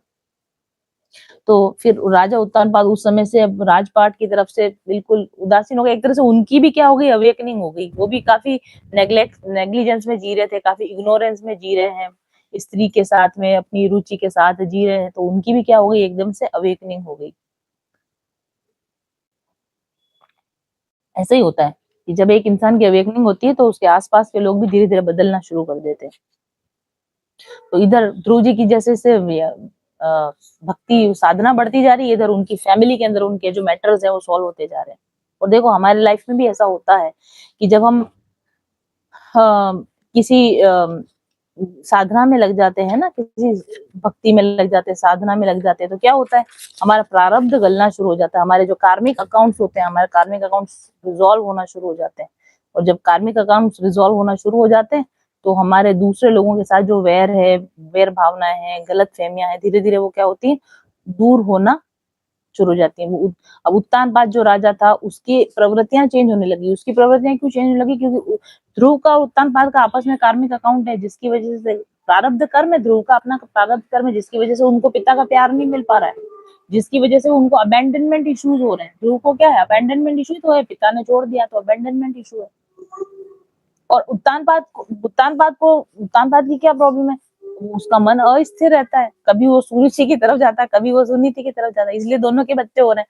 अगर सिर्फ सुरुचि की तरफ रहता तो ध्रुव होता ही ना, लेकिन वो कभी सुरुचि की तरफ जाता है, कभी वो सुनीति की तरफ जाता है। तो मनुष्य का मन जो होता है अस्थिर मन होता है, और अस्थिर मन हमेशा क्या करता है, एक बार तो गलत डिसीजन लेता है और गलत काम करता है, और फिर उसी गलत काम को किए हुए को पछताता है। तो ये उत्तानपाद की अपनी प्रॉब्लम है, ये उसका अपना कार्मिक साइकिल चल रहा है कि पहले तो गलत काम करता है, फिर गलत काम करने के बाद में फिर वो पछताता रहता है, और इसी वजह से वो गलत काम करता है पछताता, गलत काम करता है पछताता, इसीलिए वो ध्रुव को पूरी तरह से एक्सेप्ट नहीं कर पा रहा, ध्रुव को पूरी तरह से एक्सेप्ट नहीं कर पा रहा है, तो अबैंडनमेंट के इश्यूज क्रिएट हो रहे हैं। तो ये फादर और सन का क्या हो रहा है, आपस में कार्मिक अकाउंट चल रहा है, कार्मिक साइकिल चल रहा है। इधर सुनीति है, सुनीति का और उसके उत्तानपाद का कार्मिक साइकिल चल रहा है कि सुनीति सब तरह से अच्छी होते हुए भी वो राजा के गुड बुक्स में नहीं आ पा रही है, राजा उसको अबैंडन करके रखा हुआ है, तो उसके अंदर low confidence, low self esteem, को डिपेंडेंसी, ये सारे इश्यूज उसके चल रहे हैं। और तीसरी तरफ वो सुरुचि रानी, उसके अपने कार्मिक अकाउंट चल रहे हैं, उसका मन आकर्षण में, भोग में रमा हुआ है, उसको पावर चाहिए, उसकी वजह से वो क्या कर रही है, छोटे बच्चे के साथ में कैसी हरकतें कर रही है, मतलब सो लाइक नीच हरकतें कर रही है कि छोटे बच्चे के साथ में नीच हरकत, ये सब क्या है, हमारे अपने कार्मिक अकाउंट्स होते हैं, प्रारब्ध की वजह से हमको ये सब कार्मिक अकाउंट्स होते हैं। तो हमारे जहाँ कार्मिक अकाउंट होगा वहां पर हमको वो चीजें भुगतनी पड़ेगी। लेकिन जब आप तपस्या करने लगते हो, जब आप भगवान का नाम जाप करने लगते हो, तब क्या होता है, तब आपके कार्मिक अकाउंट जो होते हैं वो रिलीज होने लगते हैं। जो कर्म होते हैं ना, हमारे 3 तरह के कर्म होते हैं, संचित कर्म, प्रारब्ध कर्म और क्रियामान कर्म होते हैं। बताती हूँ मैं आपको, शायद मैंने कहीं लिखा हुआ है। यस, कई बार अब ये सब प्रारब्ध तो भोग रहे हैं, उत्तानपाद अपना प्रारब्ध हो रहा है, सुनीति अपना प्रारब्ध भोग रही है, उधर सुरुचि अपना प्रारब्ध भोग रही है, अभी भोगेगी, अभी तो खैर वो अच्छी है, अभी उसके क्या है, प्रारब्ध कर्मों में पुण्य कर्मों का फल मिल रहा है, तो वो भोग रही है अच्छे, उत्तम भी अपने अच्छे कर्म बोले, इनके भी आएगा प्रारब्ध में, आगे जाके हम देखेंगे स्टोरी के अंदर। तो प्रारब्ध कर्म हमको भोगना पड़ता है, लेकिन प्रारब्ध कर्म हमको तब तक ही भोगना पड़ता है जब तक कि हम भक्ति में नहीं लग गए, भजन में नहीं लग गए। जैसे ही भक्ति में लगते हैं, भजन में लगते हैं, नाम जाप में लगते हैं ना, धीरे धीरे प्रारब्ध कर्म क्या होने लगता है, गलने लग जाता है, बदलने लग जाता है। और हमारा ही प्रारब्ध कर्म नहीं बदलेगा, क्योंकि हमारे साथ में जिन लोगों के कार्मिक साइकिल्स है वो रिजॉल्व होने लगेगी, तो उनके और हमारे बीच के जो प्रारब्ध है वो, उनका भी प्रारब्ध बदलेगा, वो भी जिस तरीके से रिएक्ट कर रहे हैं, रिस्पॉन्ड कर रहे हैं, वो भी बदलने लग जाएगा। तो यहाँ पर यही हुआ, इधर ध्रुव गए भक्ति करने के लिए, और इधर इन सबके मन क्या हुए, बदलने लगे। सुरुचि का मन, सुनीति का मन, इधर उत्तानपाद का मन, इधर उत्तम का मन, सबके मन बदलने लगे इनके ध्रुव के प्रति। संचित कर्म, जो मैंने आपको बताया, संचित कर्म तो क्या, जितने इतने पिछले पिछले जन्मों के, कितने कितने हमारे जन्म, अनगिनत जन्मों के फल हमारे स्टोर करे हुए पड़े, उनको तो हम क्या कहते हैं, संचित कर्म कहते हैं। और इस जन्म में हमको उसके उनमें से कुछ को निकाल मिलेगा, इन्हीं को भोग कर आ जाओ, तो उनको हम बोलते हैं प्रारब्ध कर्म। तो उस प्रारब्ध की वजह से ही वही फादर मिला, वही मदर मिली, वही सर्कमस्टेंसेस मिले, वही स्थितियां मिली, वो इसीलिए मिलते हैं क्योंकि वो हमारा प्रारब्ध हम लेकर आए हैं। हमारा प्रारब्ध ही तय करेगा कि कौन हमारा मम्मी बनेगा, कौन पापा बनेगा, जीवन में क्या परिस्थितियां होंगी। और क्रियामान कर्म क्या है, प्रारब्ध को भोगते भोगते आप प्रेजेंट में जो कर्म कर रहे हो, जैसे ध्रुव ने जो किया, रिएक्शन दिया कि गुस्से में भर गया, बदले में चला गया, ये क्या क्रियामान कर्म है, नए कर्म पैदा कर रहे हैं, है ना। आपको किसी ने कुछ कहा, किसी ने आपका अपमान तो इसलिए किया क्योंकि प्रारब्ध था आपका कि आपको अपमान मिलेगा, लेकिन अब आपको रिएक्ट करना नहीं आ रहा, तो आप क्रियामान कर्म और नया कर्म बना लोगे, उसके प्रति बदले की भावना कर रहे हो, उसके प्रति गुस्से की भावना कर रहे हो, तो आपने क्या किया, प्रारब्ध भोगते भोगते नए और कर्म बांध लिए। हम सब यही करते हैं। लेकिन जब आप भक्ति करने लग जाते हो, तो भक्ति जो होती है ना, तीनों स्तरों पे काम करती है, समझो आप, भक्ति तीनों स्तरों पे काम करती है। जो आपके संचित कर्म है ना, वो भी गलने लग जाएंगे, पीछे पड़े हुए कि कभी आगे की जीवनों में आएंगे, वो कर्म आते ही नहीं, उधर जहां स्टोर हाउस में पड़े पड़े ही खत्म हो जाते हैं। तो आपके संचित कर्म खत्म हो रहे हैं, आपके प्रारब्ध खत्म हो जाता है कि आपको जिसके साथ में जो दुख भोगना था, तो वो आपके वो कर्म भी आगे, इसी जन्म में जो आगे आने वाले दुख है वो भी आपको नहीं आएंगे, आते ही नहीं, खत्म हो जाते हैं। और क्रियामान कर्म भी आपके गल जाते हैं, क्योंकि आपका चित्त शुद्ध हो जाता है, मन शुद्ध हो जाता है, लोगों के प्रति बदले की भावना लेना, रिएक्शन देना, है ना, नेगेटिविटी में जाना, खुद के प्रति दूसरा, वो भी बंद हो जाता है, तो क्रियामान कर्म भी बंद हो जाते हैं। तो जो इंसान भक्ति करने लगता है, भजन करने लगता है, वो इस जन्म का प्रारब्ध भी सुधार लेता है, इस जन्म में कोई नया बंधन भी नहीं बांधता है, और उसके आने वाले जीवन भी सुधर जाते हैं, क्योंकि उसके संचित कर्म भी क्या हो जाते हैं, बदलने लग जाते हैं। और इसी जन्म में भक्ति करते करते जो इंसान होता है वो अहंकार से विमुक्त हो जाता है, उसके अंदर सेवा की भावना आ जाती है, उसमें करुणा की भावना आ जाती है, तो नए पाप कर्म बनते ही नहीं, पुराने पाप कर्म सब उसके क्या हो जाते हैं, हट जाते हैं, गल जाते हैं, तो उसका प्रारब्ध बदल जाता है। तो भक्ति से क्या होता है, भक्ति से क्या क्या नहीं हो सकता भक्ति से। तो ये मत बोलो कि हमारे तो किस्मत का, तो किस्मत कुछ खराब नहीं है, आपने अभी तक उतनी भक्ति करी नहीं है, आपने उतना अभी तक नाम लिया ही नहीं है कि आपके दुख कट जाए। दुख कटते हैं भक्ति से, 100% दुख कटते हैं, लेकिन भक्ति भी वैसी होनी चाहिए। अभी बताऊंगी ध्रुव ने कैसी भक्ति करी, वैसी भक्ति होनी चाहिए। कितना भी दुखों का पहाड़ अगर लाइफ में लिखा हुआ हो ना, प्रारब्ध में पहाड़ भरा दुख है, लेकिन आप उसको भक्ति करने लग जाओगे, वो पहाड़ कंकर के बराबर हो जाएगा, आएगा जरूर, लेकिन कंकर के बराबर आपको चुभो के चला जाएगा। कितना भी बड़ा संकट आने वाला होगा, आएगा जरूर, लेकिन बहुत छोटा सा होके इजी गोइंग तरीके से आपके ऊपर से गुजर जाएगा, या आप उसके ऊपर से गुजर जाओगे। ठीक है, जैसे कि आपके किसी प्रारब्ध कर्म में अगर ये लिखा है बहुत बड़ा कर्जा होगा, आपके ऊपर बहुत बड़ा कर्जा होगा, 10 करोड़ रुपए का आपके ऊपर कर्जा होगा, आप जिंदगी भर कर्जे में डूबे रह सकते हो उस कर्जे की वजह से। आपके लिखा हुआ है कि आपको 10 करोड़ रुपए का आपका कर्ज है, लेकिन आपने क्या कर दिया, भक्ति करना शुरू कर दिया। 10 करोड़ का कर्जा हुआ, हाँ होगा, पता चला कि 20 करोड़ की लॉटरी लग गई, 10 करोड़ का कर्जा भी चुका दिया और 20 करोड़ रुपए जेब में भी आ गए। ये होता है भक्ति का प्रभाव। प्रारब्ध कुछ नहीं बिगाड़ सकता, ग्रह नक्षत्र कुछ नहीं बिगाड़ सकते, ठीक है। ये सब कोई भक्त इंसान का ये सब कुछ भी नहीं बिगाड़ सकते हैं। ये भक्ति का बहुत बड़ा चमत्कार है।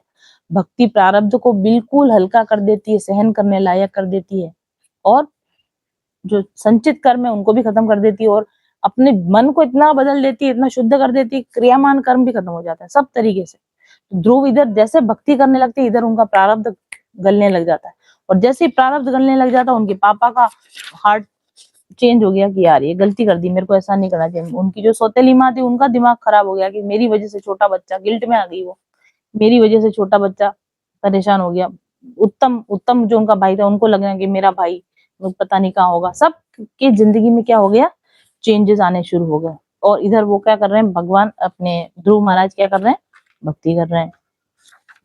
अब ध्रुव महाराज जब भक्ति कर रहे हैं तो देखो भक्ति करने से क्या होता है, भक्ति करने से जैसे हमने कहा कि आप नाम जाप करो, फोकस होता है, ध्यान करो, नाम जाप करो। इससे क्या हो रहा है कि आपका ध्यान कहाँ लगा हुआ था, उस गुस्से में, सौतेली माँ ने क्या बोला, इसने क्या बोला, उन सब चीजों से ध्रुव का ध्यान हटने लगे। और हमारे साथ भी ऐसा ही होगा, जब हम ध्यान करने लगेंगे, भक्ति करने लगेंगे, तो जो हमारी लाइफ के जो बैड अनुभव है ना, उनसे हमारा ध्यान धीरे धीरे हटने लगेगा। उनको रिपीट रिपीट बार बार, उसने मेरे साथ ऐसे किया, उसने मेरे साथ, वही चीज सोच सोच के आप अपना जो दिमाग खराब कर रहे हैं ना, वो दिमाग खराब होना क्या हो जाएगा, धीरे धीरे बंद हो जाएगा। और आपकी न्यूरन, जो आपकी न्यूरल केमिस्ट्री है, जो मस्तिष्क में जो तंत्रिका तंत्र का जो पैटर्न है वो बदलना, टूटना शुरू हो जाता है। अब तक आपका पैटर्न क्या था, ब्लेम करना, ब्लेम शिफ्टिंग करना, खुद को कोसना, दूसरों को कोसना, ये आपका न्यूरोनल पैटर्न है। भक्ति में लगने के बाद में वो न्यूरोनल पैटर्न धीरे धीरे खत्म हो जाते हैं। जब पैटर्न, पुराने पैटर्न टूट जाते हैं तो नए पैटर्न बनते हैं। नए पैटर्न क्या बनते हैं, श्रद्धा के पैटर्न, विश्वास के पैटर्न, शांति के पैटर्न, आनंद के पैटर्न। इसलिए ध्यान करते हैं, जप करते हैं, भक्ति करते हैं तो पूरा चिंतन ही बदल जाता है, पूरा विचार की दिशा ही बदल जाती है, पूरा ब्रेन केमिस्ट्री बदल जाती है, पूरा ब्रेन फिजियोलॉजी बदल जाती है, मतलब लिटरली बदल जाती है। आप भक्ति करने से पहले का अपना ब्रेन स्कैन करवा के देखो, और आप कुछ समय भक्ति करने के बाद अपना ब्रेन स्कैन करा के देखो, आपके मस्तिष्क की संरचना बदल जाती है भक्ति से, नाम जाप करने से, ध्यान करने से। न्यूरोनल पैटर्न, दिमाग में वायरिंग जो होती है ना, पूरी वायरिंग चेंज हो जाती है दिमाग की। ये बहुत बड़ी चीज है, छोटी बात नहीं है भक्ति करना। ऐसे ही आपको पागल नहीं है ये लोग जो इतने इतने पुराणों में भक्ति करो, भक्ति करो, भगवान का चिंतन करो, नाम का जाप करो, पागल लोग नहीं है, बहुत समझदार लोग हैं जिन्होंने ये बात कही है। तो ये आप करते हैं ना, तो भक्ति का डायरेक्ट इफेक्ट आपके न्यूरोनल पैटर्न पे पड़ता है, भक्ति का डायरेक्ट इफेक्ट आपके ब्रेन केमिस्ट्री पर पड़ता है, ब्रेन फिजिक्स पर पड़ता है, ब्रेन बायोलॉजी पर पड़ता है आपके। तो आपका ध्यान एकाग्र हो जाता है, आपका नर्वस सिस्टम शांत हो जाता है, पुराने पैटर्न टूट जाते हैं, रिएक्शन करने के नए पैटर्न बनने लग जाते हैं, नेगेटिव पैटर्न टूट जाते हैं, पॉजिटिव पैटर्न बनने लग जाते हैं। और इसी को संचित कर्म को जलना कहते हैं, कि ये पैटर्न जो हमको आज दुख दे रहे हैं और ये पैटर्न जो हमको फ्यूचर में दुख देंगे, पैटर्न ही बदल गया, तो ना आज दुख दे सकेंगे ना कभी फ्यूचर में दुख दे सकेंगे। तो इसलिए क्या होता है, भक्ति करने से संचित कर्म भी गल गए और प्रारब्ध कर्म भी गल गए और क्रियामान कर्म भी गल गए, क्योंकि पैटर्न ही बदल गया। वो पैटर्न जो दुख दे रहा था वो दुख ही हमारा, वो दे ही नहीं सकता, वो हमको दुख दे ही नहीं सकता। आई बात समझ में? तो इधर हमारे ध्रुव जी महाराज जी क्या कर रहे हैं, अपना पैटर्न बदल रहे हैं, भक्ति के द्वारा अपने न्यूरोनल पैटर्न को बदल रहे हैं। तो कैसे बदल रहे हैं, देखो कैसे बदला जाता है। अब आपका भी न्यूरोनल पैटर्न बदलना है, देखो ध्रुव जी ने क्या किया, आप भी करो, आपका भी न्यूरोनल पैटर्न 6 महीने में बदल सकता है। हमारे यहाँ जो हम ये हीलिंग कोर्स कराते हैं ना, 1 साल के लिए आपको अंदर लेते, 1 साल बाद आप बाहर निकलते बिल्कुल डिफरेंट पर्सन। न्यूरोनल पैटर्न हम भी बदलते, 1 साल में बदल देते पूरा का पूरा। इतनी कठिन तपस्या करो, 6 महीने में बदल जाएगा। और हमारे पास भी जो लोग आते हैं पहले ही महीने से कहने लग जाते हैं, अरे हम बदल गए, हम बदल गए, क्योंकि हम हमारे हीलिंग कोर्स में करवाते ही क्या, न्यूरोनल पैटर्न को चेंज करवाने का काम करते हैं।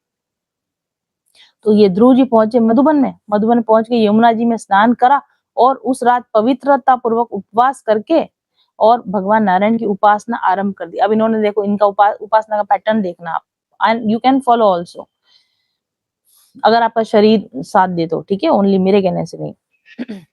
उन्होंने 3-3 रात्रि के अंतर से शरीर निर्वाह के लिए केवल कैथ और बेर के फल खाकर श्री हरि की उपासना करते हुए 1 मास व्यतीत किया। फर्स्ट महीने में क्या किया, 3 दिन लगातार जाप करते रहते थे, ध्यान करते रहते थे और 3 दिन में 1 बार कैथ और बेर का फल खाते थे, 1 बार। 3 दिन में 1 बार उठे, भोजन खाया और उसके बाद वापस अपनी साधना में बैठ गए। ऐसे 1 महीना ऐसे निकाला उन्होंने। कितने घंटे उन्होंने जाप किया, साधना करी, सोचो। और कंटिन्यूएशन रखना जरूरी है। ऐसे नहीं कि जैसे अभी हम लोग क्या करते हैं, 1 घंटा माला जाप करी, फिर 1 घंटा में रीलें देखने लगे, शॉर्ट्स स्क्रॉल करने लगे। 1 घंटा माला जाप करी, फिर हम नेटफ्लिक्स देखने लगे। तो वो पैटर्न क्या है आपका, वो डिसऑर्गेनाइज हो जाएगा। पैटर्न ब्रेक करना है तो कंसिस्टेंटली उसी पैटर्न में लगे रहना पड़ेगा। किसी चीज को आपको चेंज करना है तो कंसिस्टेंटली लगो। तो 3-3 दिन के गैप पर एक-एक बार उठे, तो 3 दिन तक लगातार उसी माइंडसेट में, वो माइंडसेट को जितने लंबे समय तक सेम दिशा में लगा के रखना। यूं नहीं कि हाँ माला तो कर रहे हैं, इधर तो माला कर रहे हैं, इधर साथ में और पिक्चर देख रहे हैं, पिक्चर देखते देखते माला कर रहे हैं। ऐसे पैटर्न चेंज नहीं होता है। माला करने का मतलब है पैटर्न चेंज करना है। खाली संख्या थोड़ी पूरी करनी, 11,000, 21,000, 20,000 संख्या थोड़ी पूरी करनी। संख्या पूरी करने के लिए कर रहे हो तो फिर कुछ नहीं होने वाला आपका। आपको माला करनी है मतलब मेरा दिमाग का पैटर्न चेंज, ना तो कान से कुछ सुनना है, ना आंख से कुछ देखना। माला करना मतलब सिर्फ माला करना, ध्यान करना मतलब सिर्फ ध्यान करना, मंत्र जाप करना मतलब सिर्फ मंत्र जाप करना, तब उसका इफेक्ट आएगा। बाकी वो सिर्फ आप ये माला घुमा रहे हो, मन का वो क्या है, मन का फेर ले, मन का नहीं फिरता। आप इधर हाथ से मन का फेर रहे हो, इधर आपका ध्यान कहीं और लग रहा है। ऐसे ऐसे नहीं होते प्रारब्ध चेंज, ऐसे नहीं होते पैटर्न चेंज। ठीक है, पैटर्न जो चेंज होने का तरीका यहाँ लिखा हुआ, वो सुन लेना आप। तो 3-3 रात्रि के अंतर में एक-एक बार उठ उठ के उन्होंने कैथ और बेर के फल का 1 मास उन्होंने व्यतीत किया। दूसरे महीने में डबल कर दी साधना, 6-6 दिन में 1 बार उठते हैं। 6-6 दिन में 1 बार उठते हैं, सूखे घास और सूखे पत्ते खाते हैं और भगवान का भजन करते हैं। बॉडी को भी क्या करते जा रहे हैं, तीव्र भक्ति योग जिसको बोलते हैं, ये है तीव्र भक्ति योग। तीव्रता के साथ बॉडी को भी लगा रहे हैं, मन को भी झोंकते जा रहे हैं उसके अंदर। तीसरा महीना आता है तो 9-9 दिन के अंतर पर खाली जल पीते हैं, खाना-पीना बिल्कुल बंद, सॉलिड फूड खाना बंद। 9-9 दिन के अंतर पर केवल जल पीते हैं और समाधि लगाते हैं। इतना जबरदस्त ध्यान लगाते हैं, समाधि में चले जाते हैं। और चौथे महीने में तो उन्होंने क्या कर दिया, 12-12 दिनों में केवल 1 बार सांस लेते हैं। वायु पीते मतलब सांस लेते हैं। सांस ही रोक ली, 12-12 दिन में तो खाली सांस ले रहे हैं। ऐसा उन्होंने कर दिया। और 5वें महीने में तो उन्होंने ऐसा किया, सांस लेना भी बंद कर दिया। 5वां महीना लगने पर श्वास को जीत लिया। अब श्वास लेने की भी जरूरत नहीं। शरीर को पहले उनको भोजन की जरूरत से हटा दिया, जल की जरूरत से हटा दिया और वायु की भी जरूरत नहीं। इतनी जबरदस्त उन्होंने साधना करी। तो पिछले पिछले जन्मों की करी हुई साधना थी, इसलिए आप और हम नहीं कर सकते ऐसा, उन्होंने लेकिन किया।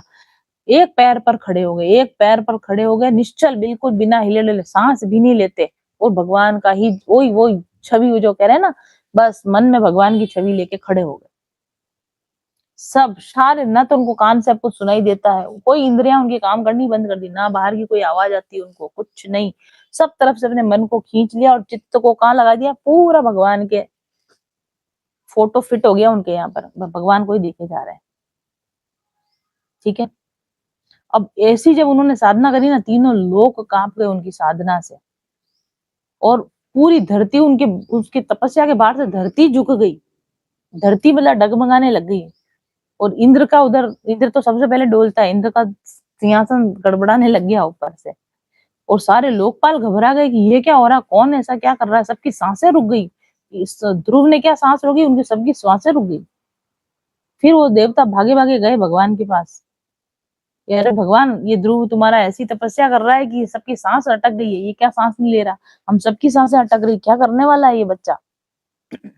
तब भगवान उनको क्या बोलते हैं, देवताओं को बोलते हैं, अरे भाई तुम डरो मत, ये उत्तानपाद का बेटा है, ध्रुव है, और इसने अपने चित्त को मेरे अंदर लगा दिया है और मेरे अंदर इसने अपने चित्त को इतना मेरे अंदर लगा दिया है कि तुम सबका प्राण रुक गया। इस एक जने के ध्यान से पूरी सृष्टि रुक गई, ऐसा उन्होंने ध्यान किया।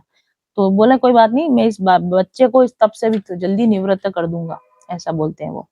अब देवता वापस अपने अपने चले जाते हैं, इन्फॉर्मेशन देके कि भगवान देख लेना वहां पे क्या हो रहा है। और भगवान आते हैं, वहां लिखा है, विराट स्वरूप भगवान गरुड़ पर चढ़कर अपने भक्त को देखने के लिए मधुबन में आए। देखो भगवान भक्त का दर्शन करने आ रहे हैं। ऐसी तपस्या करी, ऐसी तपस्या करी कि भगवान उसको दर्शन देने नहीं आ रहे हैं, भगवान उसका दर्शन करने के लिए आ रहे हैं। ऐसी उन्होंने तपस्या करी। ठीक है, और भगवान ध्रुव के अंदर तो क्या लगा हुआ है, भगवान हृदय कमल में ध्यान करो, उसके दिमाग में उस भगवान में ही बैठा हुआ उसका। तो भगवान, अब वो भगवान आके खड़े हैं, वो आंख ही नहीं खोल रहा, वो उसको आवाज दे रहे हैं, ध्रुव बेटा, ध्रुव बेटे का ध्यान ही नहीं है, ध्रुव बेटा अंदर भगवान के अंदर ध्यान में इतना डूबा हुआ है। तो भगवान को समझ में आ गया कि इसके हृदय में इतना जबरदस्त मेरा ध्यान लगा है, मैं बाहर खड़ा हूँ, उसको पता ही नहीं चल रहा है। तो भगवान ने उसके अंदर से वो चित्त के अंदर जो उनकी छवि थी, उस छवि को क्या किया, खींच लिया। जब छवि एकदम आंखों से गायब हो गई तो हड़बड़ा के उन्होंने आंखें खोली तो क्या देखा, मैनिफेस्टेशन हो चुका है, जो दिल में था, दिमाग में था, वही सामने प्रत्यक्ष उनको दर्शन हो गए। जब ध्रुव को बड़ा दर्शन हुए तो धरती पे गिरे, धरती पे गिर के उन्होंने लौट के उनको प्रणाम किया। प्रणाम करने के बाद में अब वो भगवान की स्तुति करना चाह रहे हैं, लेकिन स्तुति करे कैसे? स्तुति इसलिए नहीं कर पा रहे क्योंकि अब 5 साल के बच्चे ही तो हैं, शायद मे बी स्कूल जाना भी शुरू नहीं किया होगा, अभी तो पढ़ना ही शुरू नहीं किया, तो बोले क्या, बोलना आता नहीं है। और तो अब उनको लग रहा है मैं भगवान के लिए कुछ बोलूँ, मैं भगवान के लिए कुछ करूँ, लेकिन करे कैसे? आना ही नहीं। भगवान को समझ में आ गया कि अच्छा ये मेरी स्तुति करना चाह रहा है, लेकिन ये उसको बोलना नहीं आता छोटे बच्चे को। तो भगवान ने अपने शंख को उनके गाल से छुआया। तो भगवान के शंख में तो क्या है, सभी वेदों का सारा ज्ञान है। भगवान शंख मतलब क्या, नाद मतलब क्या, नाद ब्रह्म। उन्होंने पूरा ब्रह्म ज्ञान कहाँ दे दिया, खाली शंख अड़ाया और उनको ध्रुव भगवान को सारा ब्रह्म ज्ञान हो गया। स्तुति करो, अब सारा ज्ञान है, क्या करना चाहते हो, सारी स्तुति करो। अब फिर एकदम से ध्रुव जी बोलने लगते हैं। अब मुझे संस्कृत नहीं आती है बहुत सुंदर स्तुति आप सुनना, आज ध्रुव की स्तुति आप सुनो तो संस्कृत में स्तुति आप सुनना, बड़ी ही सुंदर स्तुति करते हैं। अब उनको पूरा ब्रह्म ज्ञान हो गया। देखो इसमें इनकी जो स्तुति करी ना, पूरी उन्होंने स्तुति में पूरा वही सारा वर्णन किया है जो मैंने आप लोगों को इतने समय से बताया है कि भगवान ने कैसे सृष्टि का निर्माण किया, भगवान कैसे अपनी इच्छा के द्वारा सारी चीजों को रचते हैं, कल्प के शुरू में क्या होता है, कल्प के अंत में क्या होता है, जो पूरा नॉलेज हो गया, उनको पूरा नॉलेज दिख रहा है यहाँ पर उनका। कोई ब्रह्म ज्ञानी को जैसा नॉलेज होता है, वैसा नॉलेज के साथ उन्होंने क्या करी, भगवान की स्तुति करी। स्तुति करने के बाद में अब भगवान उनको क्या बोलते हैं, भगवान उनकी प्रशंसा करते हैं, बोलते हैं उत्तम व्रत का पालन करने वाले राजकुमार, मैं तुम्हारे हृदय का संकल्प जानता हूँ।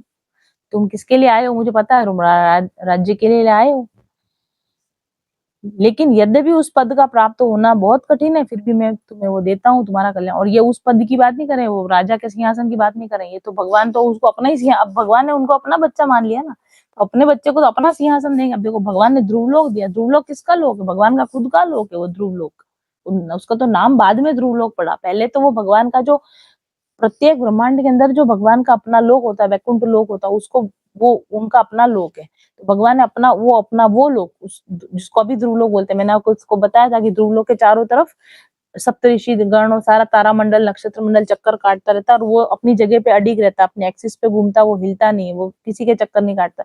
वो लोग किसका लोक है, वो भगवान का अपना खुद का लोक है, जो उस पर्टिकुलर ब्रह्मांड के लिए उन्होंने बनाया है।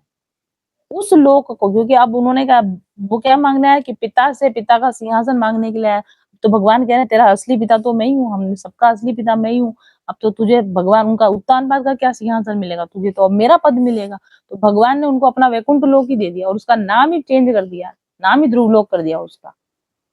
वैसे तो वो पद पाना बहुत कठिन है, लेकिन अब तुमने तपस्या ही इतनी कठिन करी तो मैं तुमको वो वाला लोक दे देता हूँ। और देखो वो आगे क्या करे, भद्रे जिस तेजो में अविनाशी लोक को आज तक किसी ने प्राप्त नहीं किया, कौन करेगा, भगवान का लोक है भाई। अपना खुद का मकान लिख के अपन किसी को देते हैं क्या, उन्होंने अपना खुद का घर ही लिख के दे दिया, उसको किसी ने प्राप्त नहीं किया। जिसके चारों ओर ग्रह नक्षत्र और तारा मंडल चक्कर काटते रहते हैं, वही वाला लोक जो मैंने आपको बताया है पहले। अवान्तर कल्प पर्यंत, कल्प सारे कल्पों के बाद भी ये लोक नष्ट नहीं होता, ये हमेशा बना रहेगा, जब तक वो ब्रह्मांड बना रहता है तब तक वो लोक बना रहता है। और तारागण सहित सारा धर्म, अग्नि, सारे नक्षत्र, सप्तऋषि उसकी प्रदक्षिणा करते रहते हैं, वो ध्रुव लोक मैं तुमको देता हूँ, ऐसा बोला।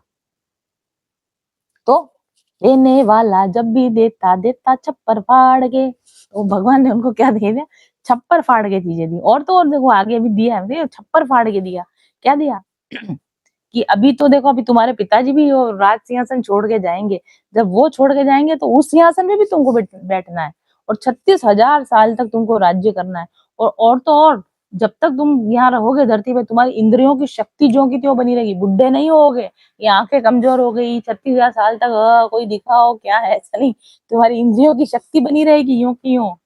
और तुम्हारा जो उत्तम है ना, तुम्हारा भाई, वो जो बैठने वाला था राज सिंहासन में, वो शिकार खेलते हुए मारा जाएगा, और उसके प्रेम में पागल हो गए वो सुरुचि भी जल के मर जाएगी, दावानल में, जंगल की आग में जल के मर जाएगी, ठीक है, लेकिन तुम्हारा कुछ नहीं बिगड़ने वाला। तुम वहां पर 36,000 साल तक राज्य करोगे और तुम बड़े बड़े उत्तम भोग भोगो और बड़े बड़े तुम यज्ञ करो और पूरे लोकों में वंदनीय बनो, सप्तऋषियों से भी ऊपर तुम्हारा स्थान हो जाए और ऐसी जगह तुम जाओ संसार में दोबारा कभी लौट के ना आओ। मैं तुमको इतना सारी चीजें देता हूँ। वास्तव में छप्पर फाड़ दिया भगवान ने। ठीक है। अब ऐसे भगवान ध्रुव को बोल के और गरुड़ पे सवार आए थे और उड़ गए, अपने लोक कर उड़ गए। ठीक है ना। अब ध्रुव जी को ध्यान आया, देखो पहले जब आए थे तपस्या करने तब तो गुस्से में आए थे, बदला लेने के लिए आए थे, पावर चाहिए, पोजीशन चाहिए, उसके लिए आए थे।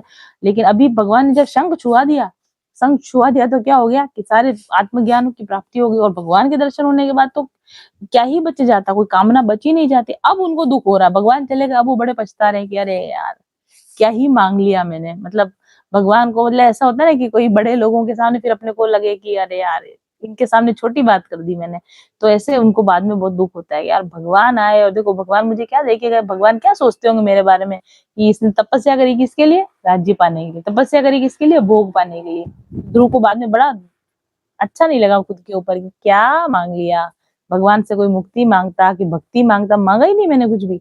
स्तुति करके चुप हो गए और भगवान ने उनको जो देना था दे के और चले गए। तो उनको उनका मन बड़ा खिन्न हो गया कि अरे यार क्या ही मैंने ये कर दिया कि उस समय तो मैं जब आया था तब तो मांगने की नियत से आया था, अब जब भगवान का दर्शन हो गया, दर्शन के बाद में इतनी भक्ति कर ली, दर्शन कर लिया, ज्ञान प्राप्त हो गया, तो अंदर का वो मनोमालिन्य था, वो गुस्सा वुस्सा ये सब तो चला गया, उनका सारा प्रारब्ध चला गया, सब कुछ चला गया उनका। तो अब ये बोल रहे हैं कि अरे यार मैं भी कितना मूर्ख हूँ, भगवान के पास पहुंचने के बाद भी मैंने क्या मांग लिया। वैसे उन्होंने मांगा नहीं था कि मैंने क्या मांगा भगवान से, राज्य सिंहासन मांगा, भोग मांग लिए, मैंने भक्ति मांगी होती, मैंने मुक्ति मांगी होती, चलो कोई बात नहीं, लेकिन अब मैं आगे का बाकी का जीवन क्या करूंगा, भगवान की भक्ति करूंगा, ऐसा उन्होंने सोच लिया। और फिर वो कहाँ आते हैं वापस से, और यहाँ पे क्या लिख रहे हैं कि मैंने क्या मांग लिया भगवान से चावल की कण मांगे हो, मुट्ठी भर चावल मांग लिए, को 3 लोगों का स्वामी आया और मैंने मुट्ठी भर चावल मांग लिए, ऐसा उनको लगने लगा। अब ध्रुव जी वापस आते हैं कहाँ पे, अपने घर आते हैं, तो उत्तानपाद जी को पता चलता है कि अरे वाह बच्चा आ रहा है, कोई उनको आके न्यूज देता है, क्योंकि उन्होंने सब तरफ क्या जासूस फैला रखे हैं अपने बच्चे की खोज खबर के लिए। तो कोई खोज लेके आता है कि ध्रुव जी मिल गए, आ गए हैं, तो दौड़ के जाते हैं और फिर बच्चे को सारे लोग वगैरह, रथ वगैरह सब, दोनों माताएं भाई बहुत बैंड बाजों के साथ, मतलब बोलते हैं जिसको हमारे अपनी लैंग्वेज में बैंड बाजे के साथ, आगे जाते हैं और उनको शंख दुंदुभी वंशी मांगलिक बाजे बजाते हुए दोनों रानियां। अब देखो प्रारब्ध कर्म खत्म हो गया ना, ये वही पापा हैं जो गोद में नहीं बिठा रहे थे, है ना, ये वही मम्मी है जो धक्के मार रही थी, यही अब लेने आ रहे हैं। तो प्रारब्ध कर्म जब नष्ट हो जाता है तो ऐसे इंसान का जीवन पलटता है, और सिर्फ ध्रुव का ही पलटा ऐसा नहीं, हम सबका पलटता है ऐसा।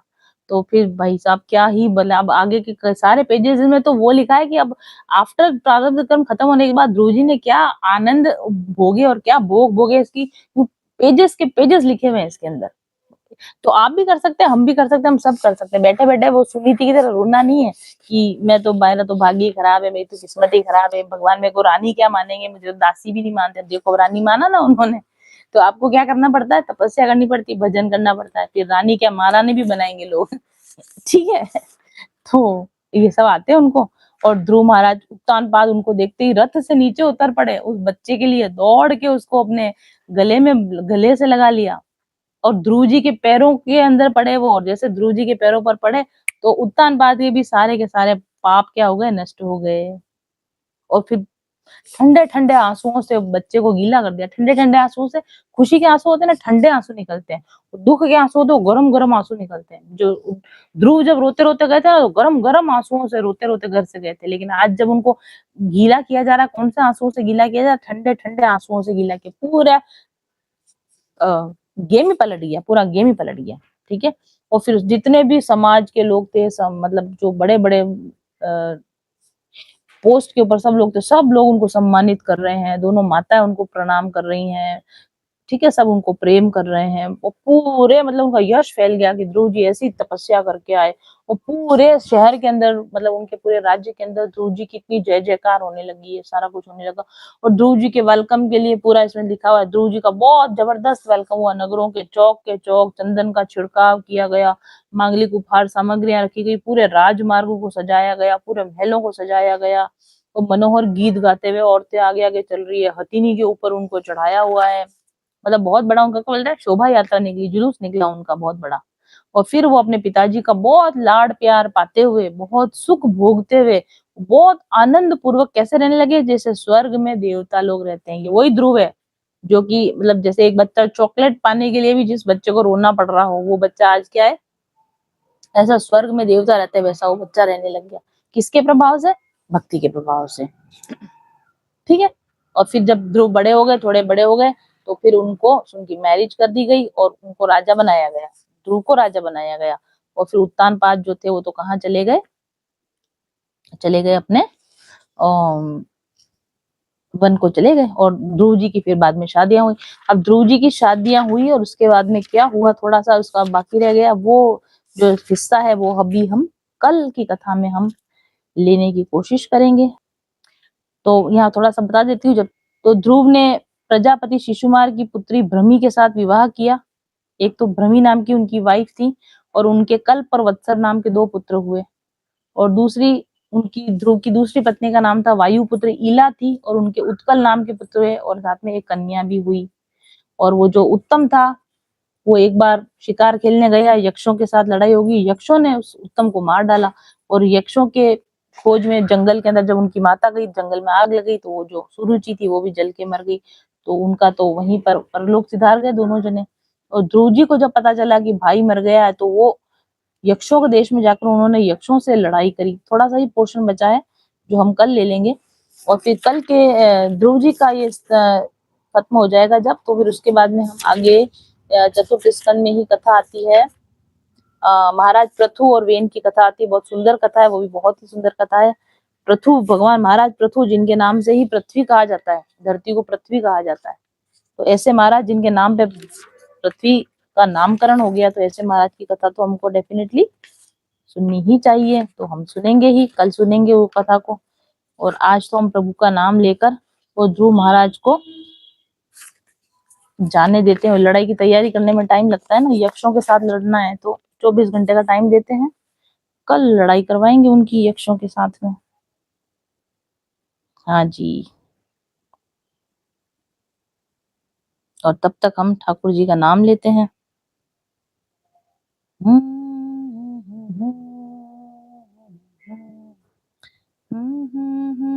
फिर वही गाना आ गया, पंख होते तो उड़ आती रे रसिया।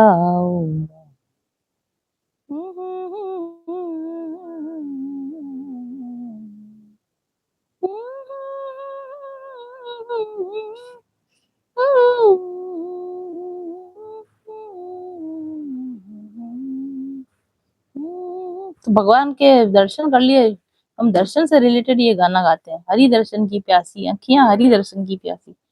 हरि दर्शन का प्यास जगाओगे आप अपने अंदर ना, आपको सब कुछ मिल जाएगा। उससे दर्शन तो मिलेंगे ही मिलेंगे, भगवान का प्यार तो मिलेगा ही मिलेगा।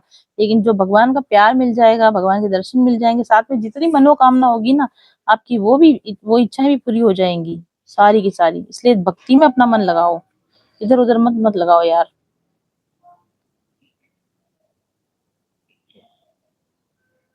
हरि दर्शन की प्यासी अखियां, हरि दर्शन Zebronics, की always ahead. प्यासी। Bluetooth mode. That sound feed 200 is now connected.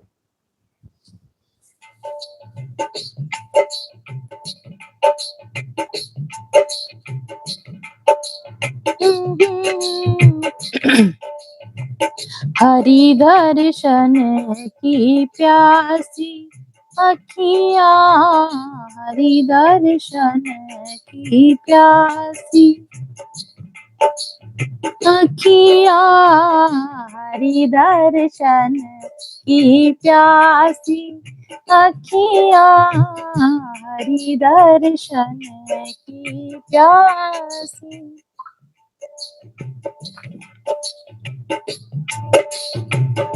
देखो चाहत कमल नयनन को, देखो चाहत कमल नयनन को, जिस दिन रहत उदासी अखियाँ, जिस दिन रहत उदासी अखियाँ, हरि दर्शन की प्यासी अखियाँ, हरि दर्शन की प्यासी।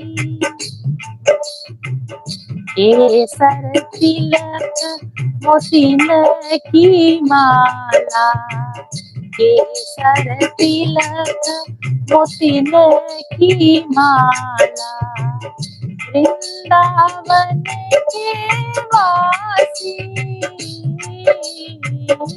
वृंदावन के वासी।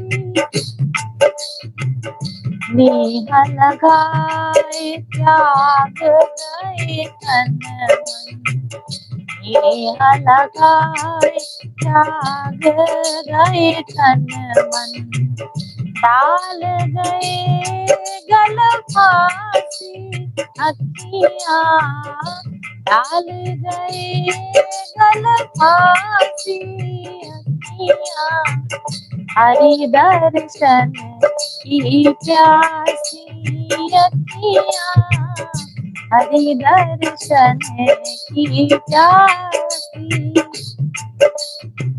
सूरदास प्रभु तुम्हारे दरस बिना, सूरदास प्रभु तुम्हारे दरस बिना, ले हो करवट कासी अखियाँ, ले हो करवट कासी अखियाँ, हरि दर्शन की प्यासी अखियाँ, हरि दर्शन की प्यासी। देखो चाहत कमल नयनन को, देखो चाहत कमल नयनन को, निस दिन रहत उदासी अखियाँ, निस दिन रहत उदासी अखियाँ, हरि दर्शन की प्यासी अखियाँ, हरि दर्शन की प्यासी। हरे कृष्णा कृष्ण कृष्ण हरे हरे, हरे राम राम राम हरे हरे, हरे कृष्ण कृष्ण कृष्ण हरे हरे, हरे राम राम हरे हरे, हरि दर्शन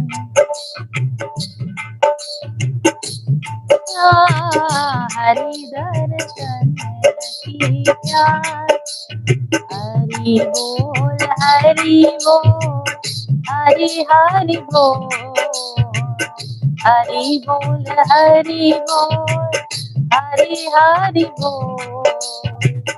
मुकुंद माधव हरि हरि बोल, मुकुंद माधव हरि हरि बोल, हरि दर्शन की प्यासी अखियाँ, हरि दर्शन की प्यासी अखियाँ, हरि दर्शन की प्यासी। आज की कथा को यहीं पर विश्राम देते हैं। कल ध्रुव जी की कथा को विश्राम देके आगे चतुर्थ अध्याय में हम चलेंगे। अगर आपको आज की कथा और ये कथा होना पसंद आ रही है आप इतना तो जरूर कर सकते हैं, कथा को लाइक करें, शेयर करें, कमेंट करें, चैनल को सब्सक्राइब करें, अपने आत्मीय जनों तक इस कथा को पहुंचाएं और मेरे कथा के वीडियोस को हाइप करें। Thank you very much for watching. बोलिए भागवत महापुराण की जय, भक्त वत्सल भगवान की जय, आप सभी भक्तों की जय और अपने अपने माता पिता गुरुदेव की जय। हरे कृष्णा कृष्णा हरे कृष्णा कृष्ण कृष्ण हरे हरे, हरे राम राम राम हरे हरे, हरि ओम तत्सत।